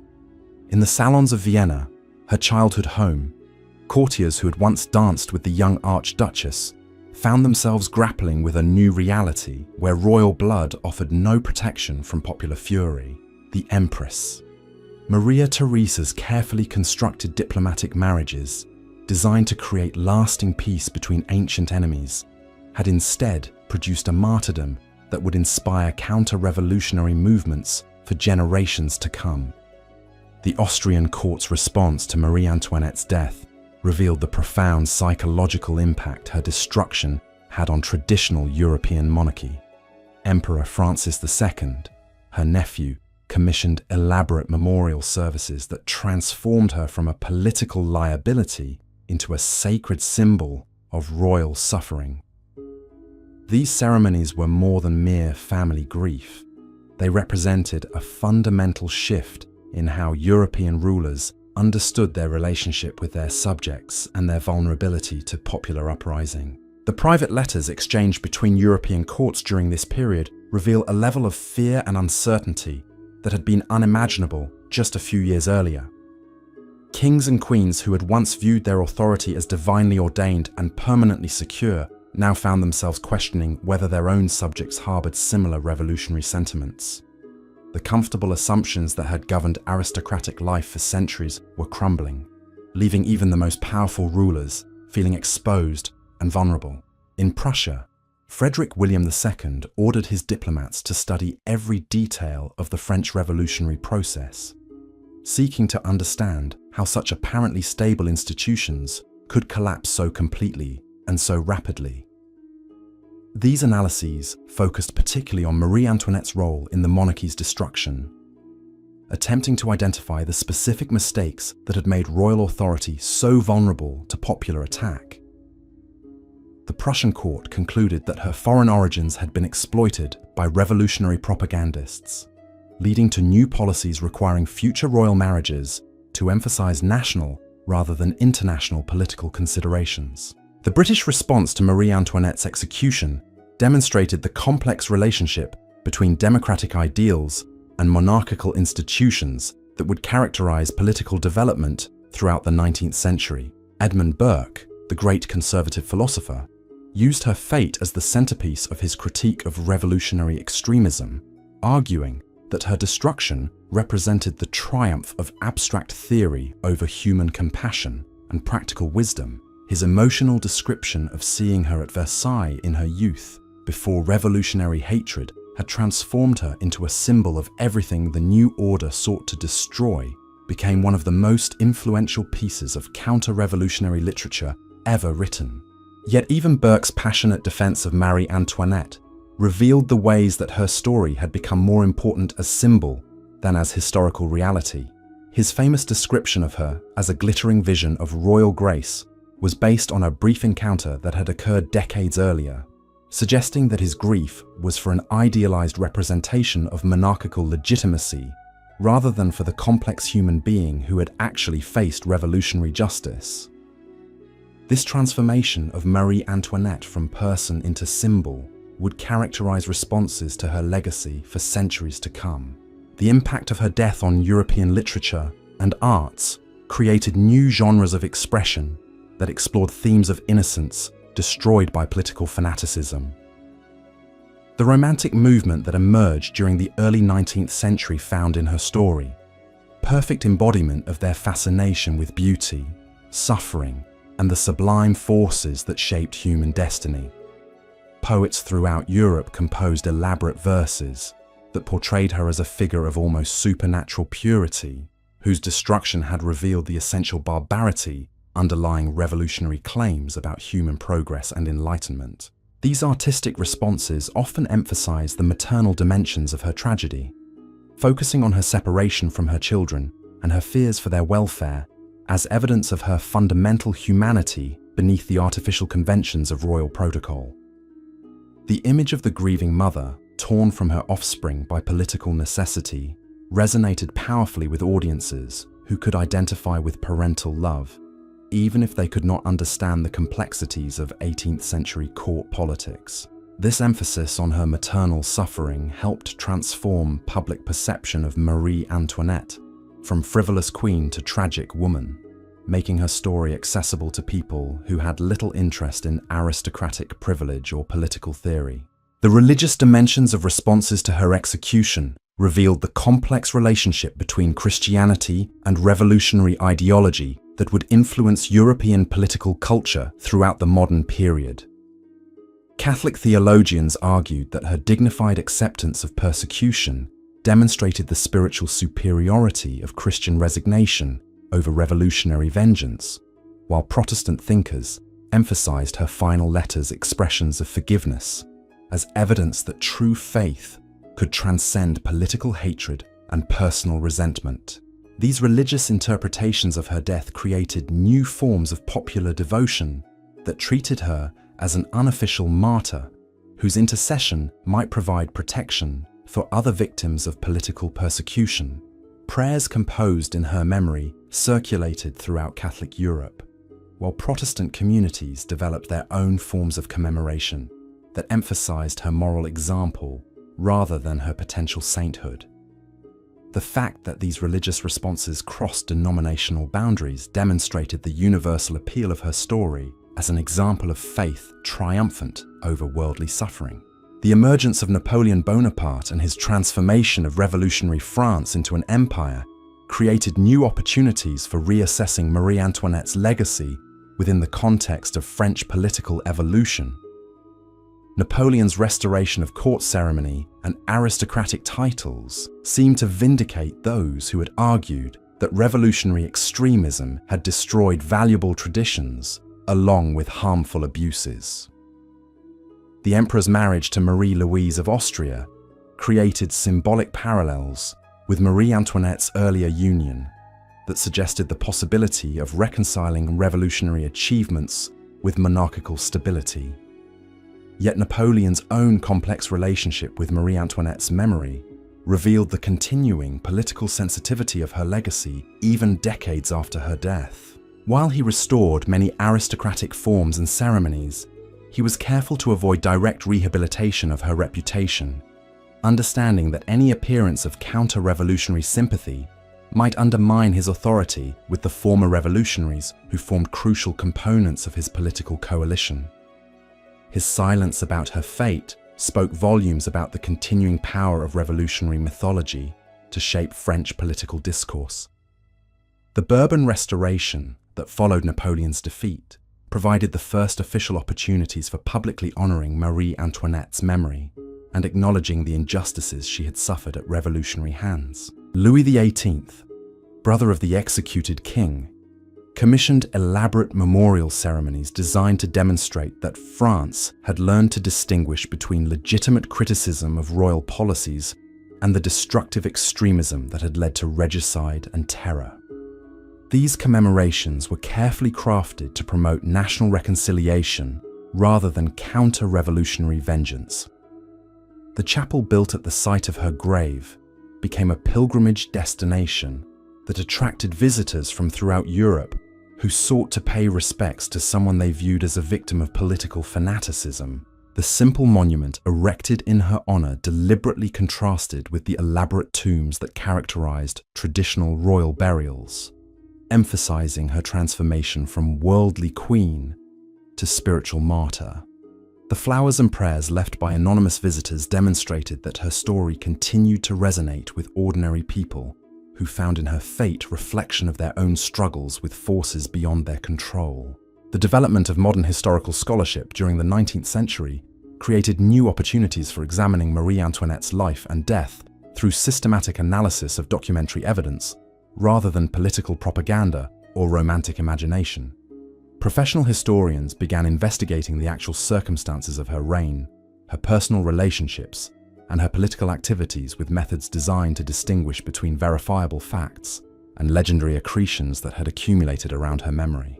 These scholarly investigations revealed that much of the popular mythology surrounding Marie Antoinette had been based on deliberate fabrications created by her political enemies or romantic exaggerations developed by her defenders. The systematic examination of court records, diplomatic correspondence, and financial documents painted a picture of someone far more complex and human than either the demonic figure portrayed by revolutionary propaganda or the saintly martyr celebrated by counter-revolutionary literature. The famous phrase attributed to her about letting people eat cake was demonstrated to be a complete fabrication that had been circulating in European literature long before she was born. Similar investigations revealed that many other accusations against her had been based on court gossip, political speculation, or deliberate misinformation, rather than documented evidence of actual misconduct. Yet these scholarly corrections had limited impact on popular understanding of her historical significance, because her symbolic meaning had become more important than factual accuracy about her personal behavior. The emergence of feminist intellectual movements during the 19th and 20th centuries created new frameworks for interpreting Marie Antoinette's story that emphasized gender dynamics rather than purely political or religious themes. Feminist scholars argued that her destruction reflected not just revolutionary hostility toward royal authority, but deeper cultural anxieties about female power and sexuality that had made her particularly vulnerable to the kinds of personal attacks that had undermined her political position. These feminist interpretations highlighted the ways that criticism of Marie Antoinette had focused obsessively on her appearance, her friendships, her spending habits, and other aspects of her behavior that were typically used to police women's conduct, rather than to evaluate political performance. The systematic destruction of her reputation through gendered insults and sexual innuendo revealed patterns of misogyny that had shaped not just her personal fate, but the broader development of European political culture. The analysis of revolutionary pamphlets and propaganda revealed the extent to which attacks on Marie Antoinette had relied on specifically feminine stereotypes about vanity, frivolity, and sexual misconduct that would have been irrelevant if directed against male political figures. Her foreign origins were consistently sexualized in ways that portrayed her as a seductress who had corrupted French masculinity, while her interest in fashion and entertainment was interpreted as evidence of feminine weakness that made her unsuitable for political authority. These gender-based attacks reflected broader cultural anxieties about women's roles in political life that would continue to influence European society throughout the modern period. The revolutionary movement that had proclaimed equality and universal rights had simultaneously reinforced traditional gender hierarchies by eliminating the few spaces where aristocratic women had been able to exercise informal political influence. Marie Antoinette's destruction had established precedents for excluding women from political authority that would persist long after the specific revolutionary circumstances that had created them. The 20th century's experience with totalitarian regimes and ideological violence created new contexts for understanding the revolutionary justice that had consumed Marie Antoinette, along with thousands of other victims during the terror scholars who had witnessed the systematic persecution of entire social classes by Nazi and communist governments, recognized disturbing parallels between 18th century revolutionary extremism and modern totalitarian practices. These comparative analyses suggested that Marie Antoinette's destruction had been part of a broader pattern of ideological violence that targeted individuals not for specific crimes, but for their symbolic representation of social groups or cultural values that revolutionary movements sought to eliminate. Her execution had established precedents for the kind of systematic persecution that would characterize the most destructive political movements of the modern era. The development of mass media during the 20th century created new opportunities for reimagining Marie Antoinette's story through films, novels, and other forms of popular culture that reached audiences far beyond academic or political circles. These popular representations often emphasized romantic and dramatic elements of her biography, while downplaying the complex political and social factors that had shaped her historical significance. Hollywood productions, in particular, tended to portray her as a tragic romantic heroine whose personal relationships and emotional experiences were more important than the broader historical forces that had determined her fate. These cinematic interpretations often reflected contemporary American values about individualism, consumer culture, and gender relations, rather than serious engagement with 18th century European political history. The late 20th century witnessed renewed scholarly interest in Marie Antoinette's story, as historians developed new methods for analyzing the cultural and social dimensions of political power.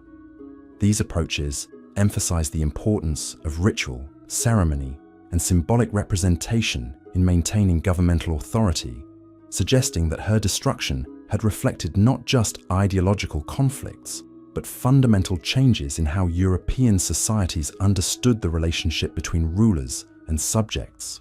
Cultural historians argued that Marie Antoinette's fate had been sealed not just by her political mistakes or personal failings, but by her inability to adapt to changing expectations about royal behavior and public accountability. The ceremonial magnificence that had once demonstrated legitimate authority had become, by the late 18th century, evidence of illegitimate privilege that alienated rather than inspired popular loyalty. The preservation of Versailles as a historical museum has created physical spaces where contemporary visitors can experience something of the world that shaped Marie Antoinette's understanding of royal authority and social hierarchy. Walking through the Hall of Mirrors or visiting the Petit Trianon allows modern people to glimpse the material culture that had defined her daily existence, while also recognizing how completely that world was destroyed by revolutionary change. These preserved spaces serve as monuments not just to royal magnificence, but to the fragility of political and social systems that can appear permanent and inevitable to those who live within them. The empty rooms and silent gardens of Versailles remind contemporary visitors that even the most elaborate human institutions are subject to historical forces that can sweep away centuries of tradition in just a few years of revolutionary upheaval. The educational programs developed around Marie Antoinette's story in schools and museums throughout the world have created opportunities for young people to explore fundamental questions about justice, responsibility, and historical change through engaging with her biography. Her life provides accessible entry points for discussing complex topics about political development, social inequality, and cultural conflict that continue to shape contemporary global society.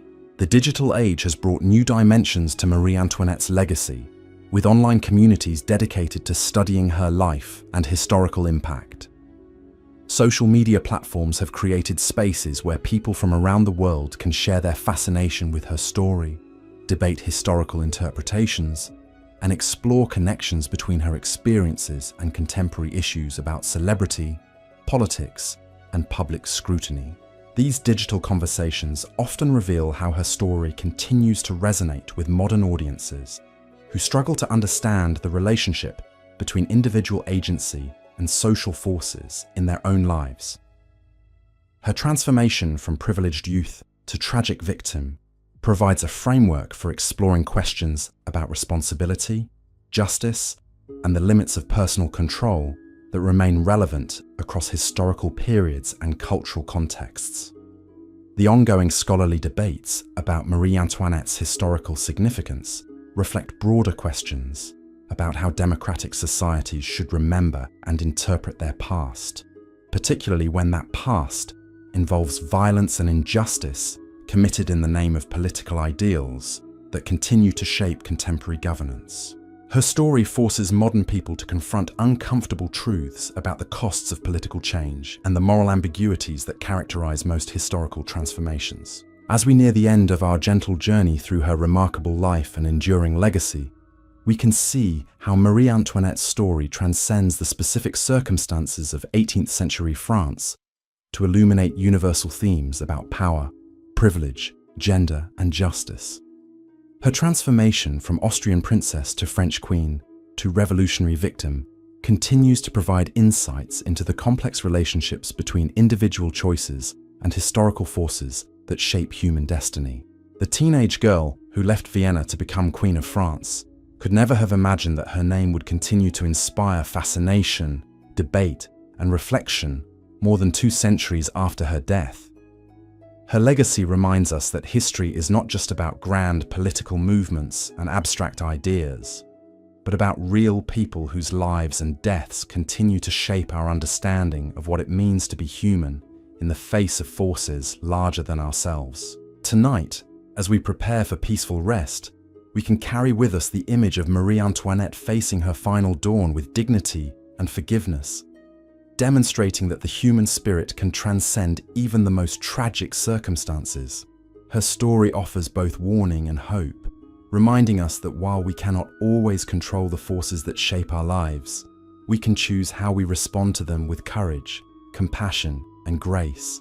In the quiet chambers of the conciergerie, where candlelight flickered against stone walls that had witnessed centuries of human suffering, Marie Antoinette spent her final weeks contemplating a world that had transformed beyond recognition. The woman who had once commanded the attention of Europe's most glittering courts now found herself reduced to a prisoner's simple existence. Yet in this reduction, she discovered depths of character that had remained hidden beneath years of ceremonial obligation. The revolutionary tribunal that would judge her fate represented more than a legal proceeding. It embodied the complete inversion of everything she had understood about justice, authority, and social order. The judges who would determine her guilt or innocence were men who viewed her very existence as evidence of crimes against humanity. They saw in her not an individual woman who had made specific choices under particular circumstances, but a symbol of systematic oppression that had to be eliminated for the revolution to achieve its purifying goals. Her defense attorney, Claude Chauveau-Lagarde, faced an impossible task that revealed the fundamental nature of revolutionary justice. He was expected to provide legal representation for someone whose symbolic significance had already predetermined her fate. Every piece of evidence he presented, every argument he made on her behalf, was interpreted through the lens of revolutionary ideology that made genuine legal defense meaningless. The trial was theater designed to provide moral justification for a political necessity that had been decided long before the proceedings began. The charges against Marie Antoinette read like a catalogue of everything the revolution opposed about the old regime. She was accused of corrupting her husband's political judgment, of maintaining treasonous correspondence with foreign enemies, of squandering national resources on personal luxuries, and of conspiring to restore absolute monarchy through military intervention. Each accusation contained enough partial truth to seem plausible, while being embedded in interpretative frameworks that made fair evaluation impossible. Her correspondence with her brother Leopold II, Emperor of Austria, became central evidence of her supposed treason against France. The letters she had written seeking assistance for her family were presented as proof of systematic collaboration with foreign enemies who sought to destroy French liberty and independence. The prosecutors made no distinction between a sister's desperate plea for help and a queen's calculated betrayal of her adopted country's interests. The financial records of her household expenses were scrutinized with microscopic attention to detail that transformed ordinary royal expenditures into evidence of criminal indifference to popular suffering. Every gown she had commissioned, every piece of jewelry she had purchased, every entertainment she had sponsored became proof of her callous disregard for the economic hardships that had driven ordinary French families to desperation. The prosecutors presented these expenses without context, ignoring the ceremonial obligations that had required such displays of magnificence and the economic benefits that royal patronage had provided to French artisans and craftsmen. Most damaging of all were the accusations regarding her influence over her children, particularly the Dauphin, who had been designated as the future Louis XVII revolutionary prosecutors, argued that she had systematically poisoned the young prince's mind with counter-revolutionary ideas that would have made him an enemy of the people when he reached maturity. They presented evidence of her teaching him about royal prerogatives and divine right as proof that she had been preparing him to restore absolute monarchy and revenge himself upon the French nation. Marie Antoinette's responses to these charges revealed the personal transformation that had occurred during her years of revolutionary captivity. The frivolous young woman, who had once been obsessed with fashion and entertainment, had been replaced by someone who faced accusations of capital crimes with remarkable composure and dignity. She answered questions directly and honestly, making no attempt to deny actions that could be proven while firmly rejecting interpretations that portrayed her maternal love and family loyalty as evidence of political treason. Her demeanor during the trial impressed even hostile observers who had expected to see either defiant arrogance or craven pleading for mercy. Instead, they witnessed someone who had found inner resources of strength that enabled her to maintain personal dignity while confronting the machinery of revolutionary justice that was designed to strip away every vestige of human worth from those it condemned. Her quiet responses to the most inflammatory accusations demonstrated a level of self-possession that contrasted sharply with the emotional extremism that characterized much revolutionary rhetoric. The testimony of witnesses called against her revealed the extent to which the revolutionary government had been collecting evidence about her activities for years before bringing formal charges. Servants who had worked in the royal household provided details about her daily routines, her private conversations, and her personal relationships that had been carefully documented and preserved for potential use in future legal proceedings.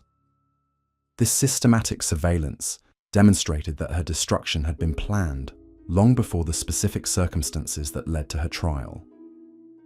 Many of these witnesses had been coerced or incentivized to provide testimony that supported the prosecution's case, making their statements unreliable as evidence but powerful as political theater. Former courtiers who owed their survival to revolutionary tolerance found themselves forced to choose between loyalty to their former queen and their own safety. Most chose survival, providing testimony that confirmed popular suspicions about royal corruption and conspiracy, while protecting themselves from accusations of counter-revolutionary sympathy. The few witnesses who attempted to speak on Marie Antoinette's behalf faced immediate suspicion about their own political loyalties and revolutionary commitment. Their testimony was dismissed as evidence of continued aristocratic conspiracy, rather than honest evaluation of her character and conduct. The Revolutionary Tribunal had created a legal environment where defending the accused was itself considered evidence of political crime, making genuine justice impossible within the ideological framework that governed the proceedings. Marie Antoinette's final statement to the tribunal demonstrated the spiritual transformation that had occurred during her months of imprisonment and preparation for death. She acknowledged her mistakes and regrets, while maintaining her innocence of the specific crimes charged against her. Her words revealed someone who had come to understand her life and death within larger frameworks of divine providence and historical necessity that transcended the political calculations that had brought her to this moment. She expressed forgiveness for her enemies and acceptance of her fate in language that echoed Christian teachings about redemption through suffering. This religious dimension of her final testimony provided her with sources of meaning and comfort that were independent of the revolutionary ideologies that had condemned her. Her ability to find spiritual significance in personal tragedy demonstrated resilience that her captors had not been able to break despite months of psychological pressure and physical hardship. The verdict was announced with ceremonial gravity that emphasized the historical importance of the moment. Rather than the legal merits of the case, Marie Antoinette was found guilty of conspiracy against the liberty of the nation and sentenced to death by guillotine.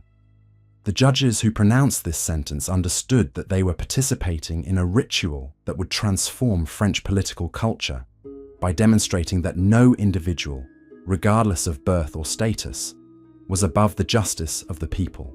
Her reaction to the death sentence revealed the complete acceptance of her fate that she had achieved during the preceding months of preparation. She received the verdict with the same quiet dignity that had characterized her behavior throughout the trial, showing no signs of surprise or despair that might have provided her enemies with satisfaction. Her composure in the face of imminent execution demonstrated that she had found sources of strength that transcended the immediate circumstances of her political destruction. The brief period between her sentencing and execution provided opportunities for final letters and personal preparations that revealed the depth of character she had developed during her revolutionary ordeal. Her correspondence with family members and friends who remained alive demonstrated concern for their welfare rather than self-pity about her own situation. She used these final communications to express love, gratitude, and forgiveness rather than bitterness or resentment about the injustices she had suffered. Her letter to Madame Elizabeth, written on the morning of her execution, became one of the most remarkable documents in the history of political persecution. In it, she expressed complete forgiveness for those who had condemned her while acknowledging her own failings and mistakes. The letter revealed someone who had found peace with her fate and spiritual meaning in her suffering that enabled her to face death without hatred or despair.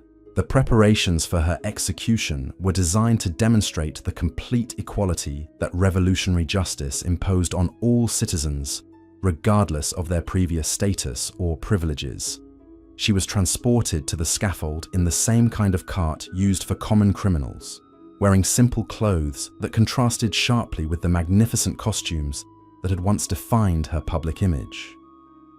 This deliberate stripping away of royal ceremony was intended to show that the revolution had eliminated the artificial distinctions that had separated rulers from subjects. The crowds that gathered to witness her execution represented a cross-section of Parisian society that included many people who had never seen her during her years as queen. For most spectators, she was less a real person than a symbol of everything they had been taught to hate about the old regime. Their reaction to her final appearance would determine whether her death would be seen as justice triumphant or tragedy that revealed the cruel extremes of revolutionary fervor. Her behavior during the journey to the scaffold provided her final opportunity to influence how her death would be remembered by posterity. She maintained the same dignity and composure that had characterized her conduct throughout her imprisonment and trial, refusing to provide her enemies with the spectacle of royal weakness or desperation that might have justified their harsh treatment of her. Her calm acceptance of her fate impressed even hostile observers who had expected to see either defiant arrogance or abject terror. The execution itself was carried out with the mechanical efficiency that had become characteristic of revolutionary justice during the Terror. The guillotine that ended her life was the same instrument that had claimed thousands of other victims, demonstrating the equality of death that revolutionary ideology imposed on all enemies of the people. Her final moments were witnessed by hundreds of spectators who would carry their memories of this event throughout their lives, influencing how future generations would understand the meaning of her destruction. The immediate aftermath of her execution revealed the complex emotions that her death had generated, even among those who had supported revolutionary justice. Many spectators who had come expecting to celebrate the elimination of France's greatest enemy, instead, found themselves moved by the dignity with which she had faced her fate. Her transformation from symbol of royal oppression into suffering human being created moral complications that revolutionary ideology had not anticipated or prepared to address. The disposal of her body was deliberately designed to prevent the creation of martyrdom sites that might become focuses for counter-revolutionary devotion.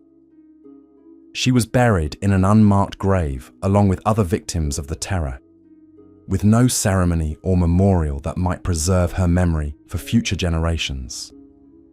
This attempt to erase her from history reflected revolutionary understanding that her symbolic significance might persist beyond her physical destruction if appropriate precautions were not taken. Yet the very attempts to eliminate her memory from French consciousness revealed the continuing power of her story to influence political culture and historical understanding. The revolutionary government's sensitivity to her potential posthumous influence demonstrated that her death had not resolved the contradictions and conflicts that had led to her destruction. Instead, it had created new forms of political and moral tension that would continue to shape French society for generations to come. The news of Marie Antoinette's execution spread across Europe through diplomatic channels and newspaper reports that carried different interpretations of its significance to various national audiences. In Austria, her death was received as confirmation that revolutionary France had become completely dominated by extremist elements that posed existential threats to all European monarchies. The Habsburg court immediately began preparing for expanded military campaigns designed to restore legitimate government and prevent the spread of revolutionary contagion to other countries. British reactions revealed the complex relationship between democratic ideals and monarchical institutions that would characterize political development throughout the 19th century. Parliamentary debates about appropriate responses to her execution exposed deep divisions within British society about the proper balance between support for political reform and respect for traditional institutions. These discussions established precedents for how democratic societies would address questions about revolution, violence, and political change in their own territories and international relations. The impact on French émigré communities scattered across Europe was particularly profound, as Marie Antoinette's execution seemed to confirm their worst fears about the impossibility of negotiating with revolutionary authorities or finding compromise solutions that might preserve some elements of traditional government. Her death strengthened the resolve of counter-revolutionary movements, while also demonstrating the enormous risks involved in opposing the new regime that had consolidated its power through systematic elimination of all potential rivals. Religious leaders throughout Europe found in her execution powerful ammunition for their campaigns against revolutionary atheism and materialism. Her final letter, with its expressions of Christian forgiveness and submission to divine will, became a sacred text that demonstrated the spiritual superiority of traditional faith over revolutionary ideology. Churches across the continent held memorial services that transformed her from political victim into religious martyr whose suffering revealed the essentially anti-Christian nature of revolutionary extremism. The artistic and literary responses to her death created new forms of cultural expression that explored themes of innocence destroyed by political fanaticism. Romantic artists throughout Europe created paintings, sculptures, and literary works that portrayed her final moments with religious imagery, emphasizing her transformation from worldly queen to spiritual martyr. These cultural productions often depicted her as a figure of almost supernatural serenity, whose death revealed the fundamental barbarity underlying revolutionary claims about human progress and moral improvement. Writers across Europe composed elaborate works that used her story as a vehicle for examining broader questions about justice, mercy, and the relationship between individual suffering and historical necessity. The most sophisticated of these artistic responses recognized that her tragedy reflected not just personal misfortune, but the collision between traditional social structures and revolutionary ideologies that neither side fully understood or effectively controlled. The emergence of Napoleon Bonaparte and his gradual transformation of revolutionary France into an empire created new opportunities for reassessing Marie Antoinette's legacy within the context of French political evolution. Napoleon's restoration of court ceremony, aristocratic titles, and imperial magnificence seemed to vindicate those who had argued that revolutionary extremism had destroyed valuable traditions along with harmful abuses. His marriage to Marie Louise of Austria created symbolic parallels with Marie Antoinette's earlier union that suggested possibilities for reconciling revolutionary achievements with monarchical stability. Yet Napoleon's complex relationship with Marie Antoinette's memory revealed the continuing political sensitivity of her legacy even decades after her death. While he restored many aristocratic forms and ceremonies, he was careful to avoid direct rehabilitation of her reputation, understanding that any appearance of counter-revolutionary sympathy might undermine his authority with former revolutionaries who formed crucial components of his political coalition. His strategic silence about her fate spoke volumes about the continuing power of revolutionary mythology to shape French political discourse. The Bourbon Restoration that followed Napoleon's defeat provided the first official opportunities for publicly honoring Marie Antoinette's memory and acknowledging the injustices she had suffered at revolutionary hands. Louis XVIII commissioned elaborate memorial ceremonies designed to demonstrate that France had learned to distinguish between legitimate criticism of royal policies and the destructive extremism that had led to regicide and terror. These commemorations were carefully crafted to promote national reconciliation rather than counter-revolutionary vengeance. The chapel built at the site of her grave became a pilgrimage destination that attracted visitors from throughout Europe who sought to pay respects to someone they viewed as a victim of political fanaticism. The simple monument erected in her honor deliberately contrasted with the elaborate tombs that characterized traditional royal burials, emphasizing her transformation from worldly queen to spiritual martyr, whose significance transcended ordinary political categories. As our gentle evening draws toward its peaceful conclusion, we can see how Marie Antoinette's story continues to illuminate fundamental questions about power, justice, and human dignity that remain as relevant today as they were in 18th century France. Her journey from Austrian princess to French queen to revolutionary victim demonstrates both the fragility of human institutions and the resilience of human character when confronted with circumstances beyond personal control. The teenage girl who left Vienna with such hope and excitement could never have imagined that her name would continue to inspire reflection and debate more than 2 centuries after her death. Her legacy reminds us that history is shaped not just by abstract forces and political movements, but by individual human beings whose choices and sufferings continue to influence how we understand the relationship between personal destiny and historical change. Tonight, As we prepare for restful sleep, we can carry with us the image of Marie Antoinette, facing her final dawn with the dignity and forgiveness that revealed the depths of character she had discovered during her darkest hours. Her story offers both sobering warnings about the dangers of political extremism and inspiring examples of human grace under impossible circumstances, reminding us that even in history's most tragic moments, individuals can choose to respond with courage, compassion, and hope.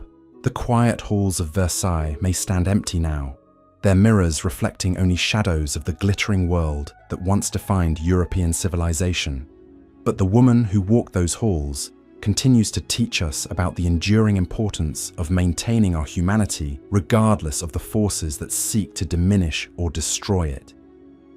Her remarkable journey from privilege to persecution to posthumous redemption demonstrates that true nobility lies not in the circumstances of our birth, but in how we choose to face the challenges that life presents to us all. The years following the Bourbon Restoration witnessed a remarkable transformation in how Marie Antoinette's memory was preserved and interpreted by successive generations, who struggled to understand her place in the broader narrative of European political development. The simple chapel that marked her final resting place became far more than a memorial site. It evolved into a symbol of reconciliation between revolutionary ideals and monarchical traditions that had seemed irreconcilably opposed during the violent years of political upheaval. Visitors who made pilgrimages to this modest shrine came from every social class and political persuasion, united by fascination with a story that transcended the specific circumstances of 18th century court politics. Former revolutionaries who had supported the radical transformation of French society found themselves moved by evidence of her personal suffering, while conservative monarchists discovered in her fate confirmation of their deepest fears about the dangers of popular democracy unleashed from traditional restraints. The letters and memoirs left by these pilgrims reveal the complex emotions that her story continued to evoke long after the immediate passions of revolutionary conflict had subsided. Many visitors wrote about experiencing unexpected sympathy for someone they had been taught to view as an enemy of human progress, while others described feelings of shame about the excessive cruelties that had been committed in the name of political justice. These personal testimonies suggest that Marie Antoinette's death had created moral complications that French society was still struggling to resolve decades after the events themselves had concluded. The development of Romantic literature during the early 19th century found in her biography perfect material for exploring themes that defined the new cultural movement sweeping across Europe. Writers like Chateaubriand and Madame de Staël used her story to examine questions about the relationship between individual suffering and historical necessity, creating works that transformed her from a political figure into a literary symbol representing the collision between personal innocence and impersonal historical forces. These romantic interpretations often emphasize the contrast between her youthful beauty and her tragic fate, seeing in her destruction evidence of the sublime forces that shaped human destiny beyond individual control or comprehension. Her transformation from carefree princess to suffering queen to martyred victim provided romantic creators with a narrative arc that demonstrated their favorite themes about the relationship between beauty and mortality, love and loss, hope and despair. The emergence of professional historical scholarship during the mid-19th century created new opportunities for examining Marie Antoinette's life through systematic analysis of documentary evidence rather than political propaganda or romantic imagination. Historians like Jules Michelet began investigating the actual circumstances of her reign, her personal relationships, and her political activities with methods designed to distinguish between verifiable facts and legendary accretions that had accumulated around her memory through decades of partisan interpretation. These scholarly investigations revealed that much of the popular mythology surrounding Marie Antoinette had been based on deliberate fabrications created by her political enemies or romantic exaggerations developed by her defenders. The systematic examination of court records, diplomatic correspondence, and financial documents painted a picture of someone far more complex and human than either the demonic figure portrayed by revolutionary propaganda or the saintly martyr celebrated by counter-revolutionary literature. The famous accusation about her callous response to bread shortages, supposedly demonstrated by her suggestion that hungry peasants should eat cake, was proven to be a complete fabrication that had been circulating in European satirical literature for decades before she was even born. Similar investigations revealed that many other charges against her had been based on court gossip, political speculation, or deliberate misinformation rather than documented evidence of actual misconduct. Yet these scholarly corrections had limited impact on popular understanding of her historical significance because her symbolic meaning had become far more important than factual accuracy about her personal behavior. The woman who had been destroyed by revolutionary justice had been transformed into a powerful representation of broader conflicts between tradition and innovation, privilege and equality, foreign influence and national sovereignty that transcended the specific circumstances of 18th century France. The industrial transformation of European society during the 19th century created new contexts for understanding Marie Antoinette's supposed obsession with luxury and material display. As manufacturing processes made elaborate consumer goods available to broader segments of the population, her interest in fashion and decoration seemed less exceptional and more representative of emerging patterns of consumption that would characterize modern capitalist societies. Economic historians began arguing that her spending habits, while excessive by traditional aristocratic standards, had actually reflected sophisticated understanding of how material culture could be used to communicate social status and political authority in increasingly complex commercial environments. Her supposed frivolity had represented early recognition of the political and cultural significance of consumer goods that would become central features of modern democratic societies. These economic reinterpretations suggested that Marie Antoinette had been ahead of her time in understanding the relationship between personal style and public authority, making her destruction not just a personal tragedy, but a loss of innovative approaches to royal representation that might have helped traditional monarchies adapt more successfully to changing social conditions.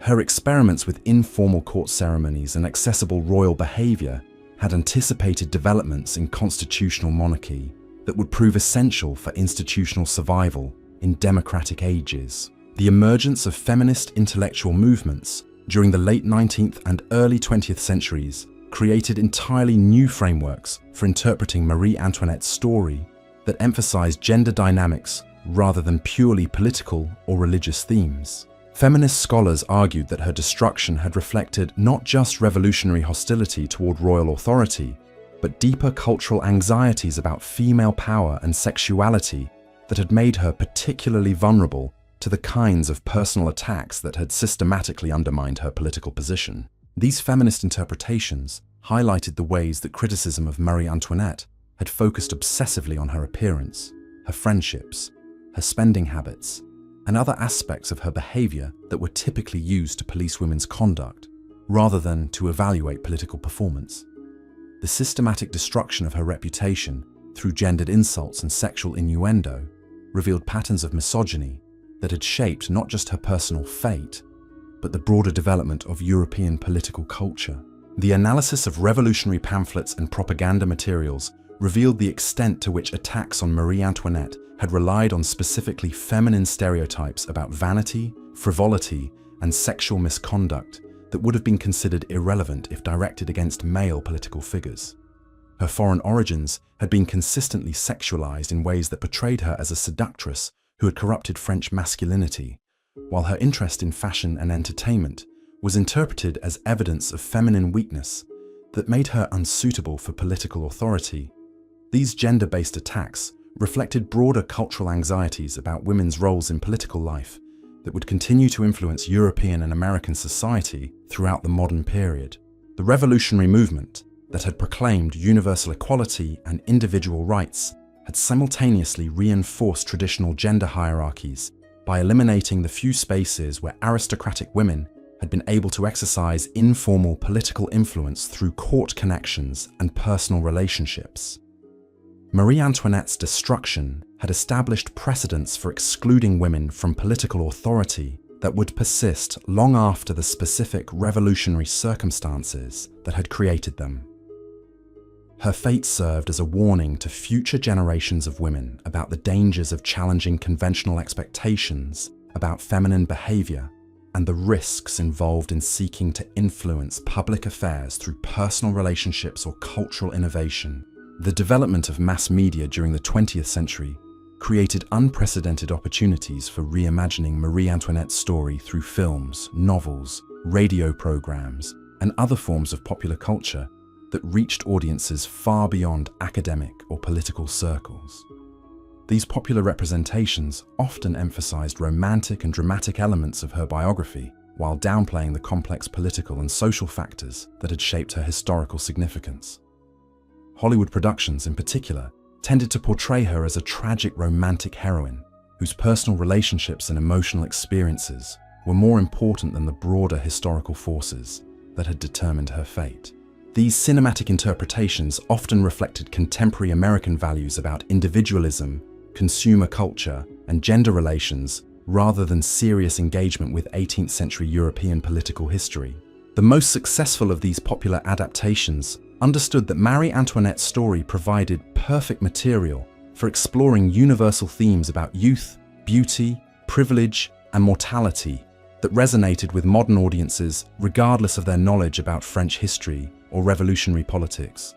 Her transformation from sheltered princess to sophisticated queen to persecuted victim offered dramatic possibilities that transcended the specific historical circumstances that had shaped her actual experience. Yet these popular interpretations also contributed to the continuing mythologization of her story, often perpetuating romantic stereotypes that obscured the more complex realities that scholarly research had revealed about her character and historical significance. The tension between popular fascination and academic accuracy would continue to characterize responses to her legacy throughout the 20th and 21st centuries. The digital revolution of the late 20th and early 21st centuries has created entirely new possibilities for exploring and sharing Marie Antoinette's story through online communities, digital archives, and interactive media that allow unprecedented access to historical documents and scholarly interpretations. These technological developments have democratized historical research, while also creating new forms of popular engagement with her biography that transcend traditional boundaries between academic scholarship and public interest. Online forums dedicated to studying her life have produced collaborative research projects that combine professional historical methods with enthusiastic amateur investigation, creating new forms of knowledge production that challenge traditional academic hierarchies while maintaining rigorous standards for evidence and interpretation. These digital communities often focus on specific aspects of her story that have been neglected by conventional scholarship, such as her relationships with servants, her daily routines, or her responses to contemporary cultural developments. The preservation of Versailles as a UNESCO World Heritage Site has created physical spaces where contemporary visitors from around the world can experience something of the environment that shaped Marie Antoinette's understanding of royal authority and social hierarchy.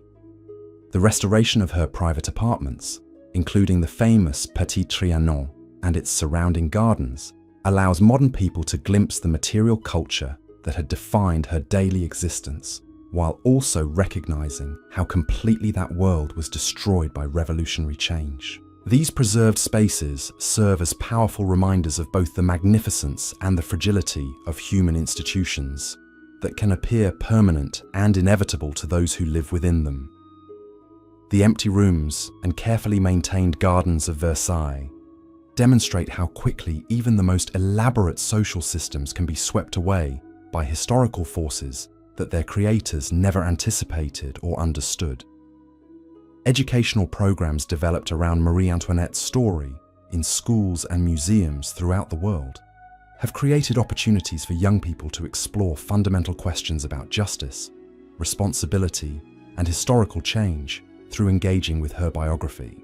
Her life provides accessible entry points for discussing complex topics about political development, social inequality, and cultural conflict that continue to shape contemporary global society.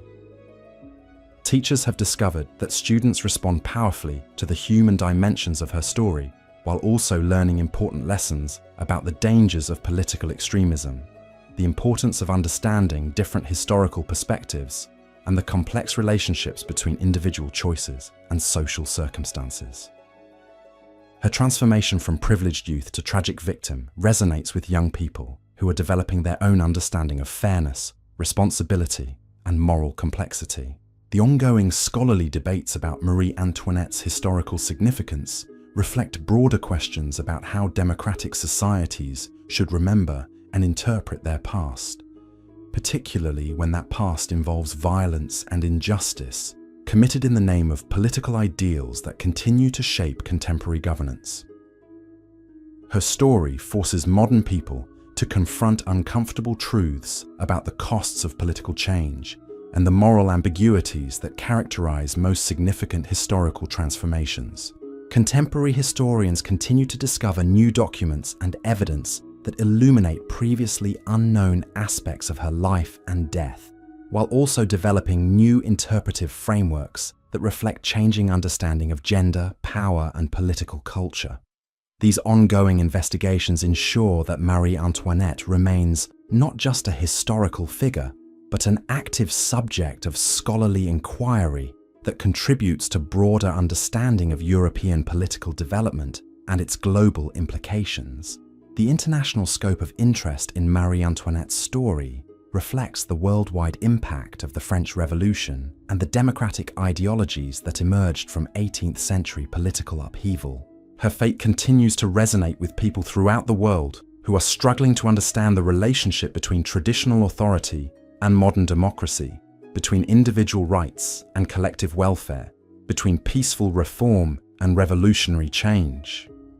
As we drift deeper into this peaceful evening, we can see how Marie Antoinette's legacy extends far beyond the specific events of her life and death to encompass enduring questions about human nature, political justice, and the relationship between personal character and historical circumstances.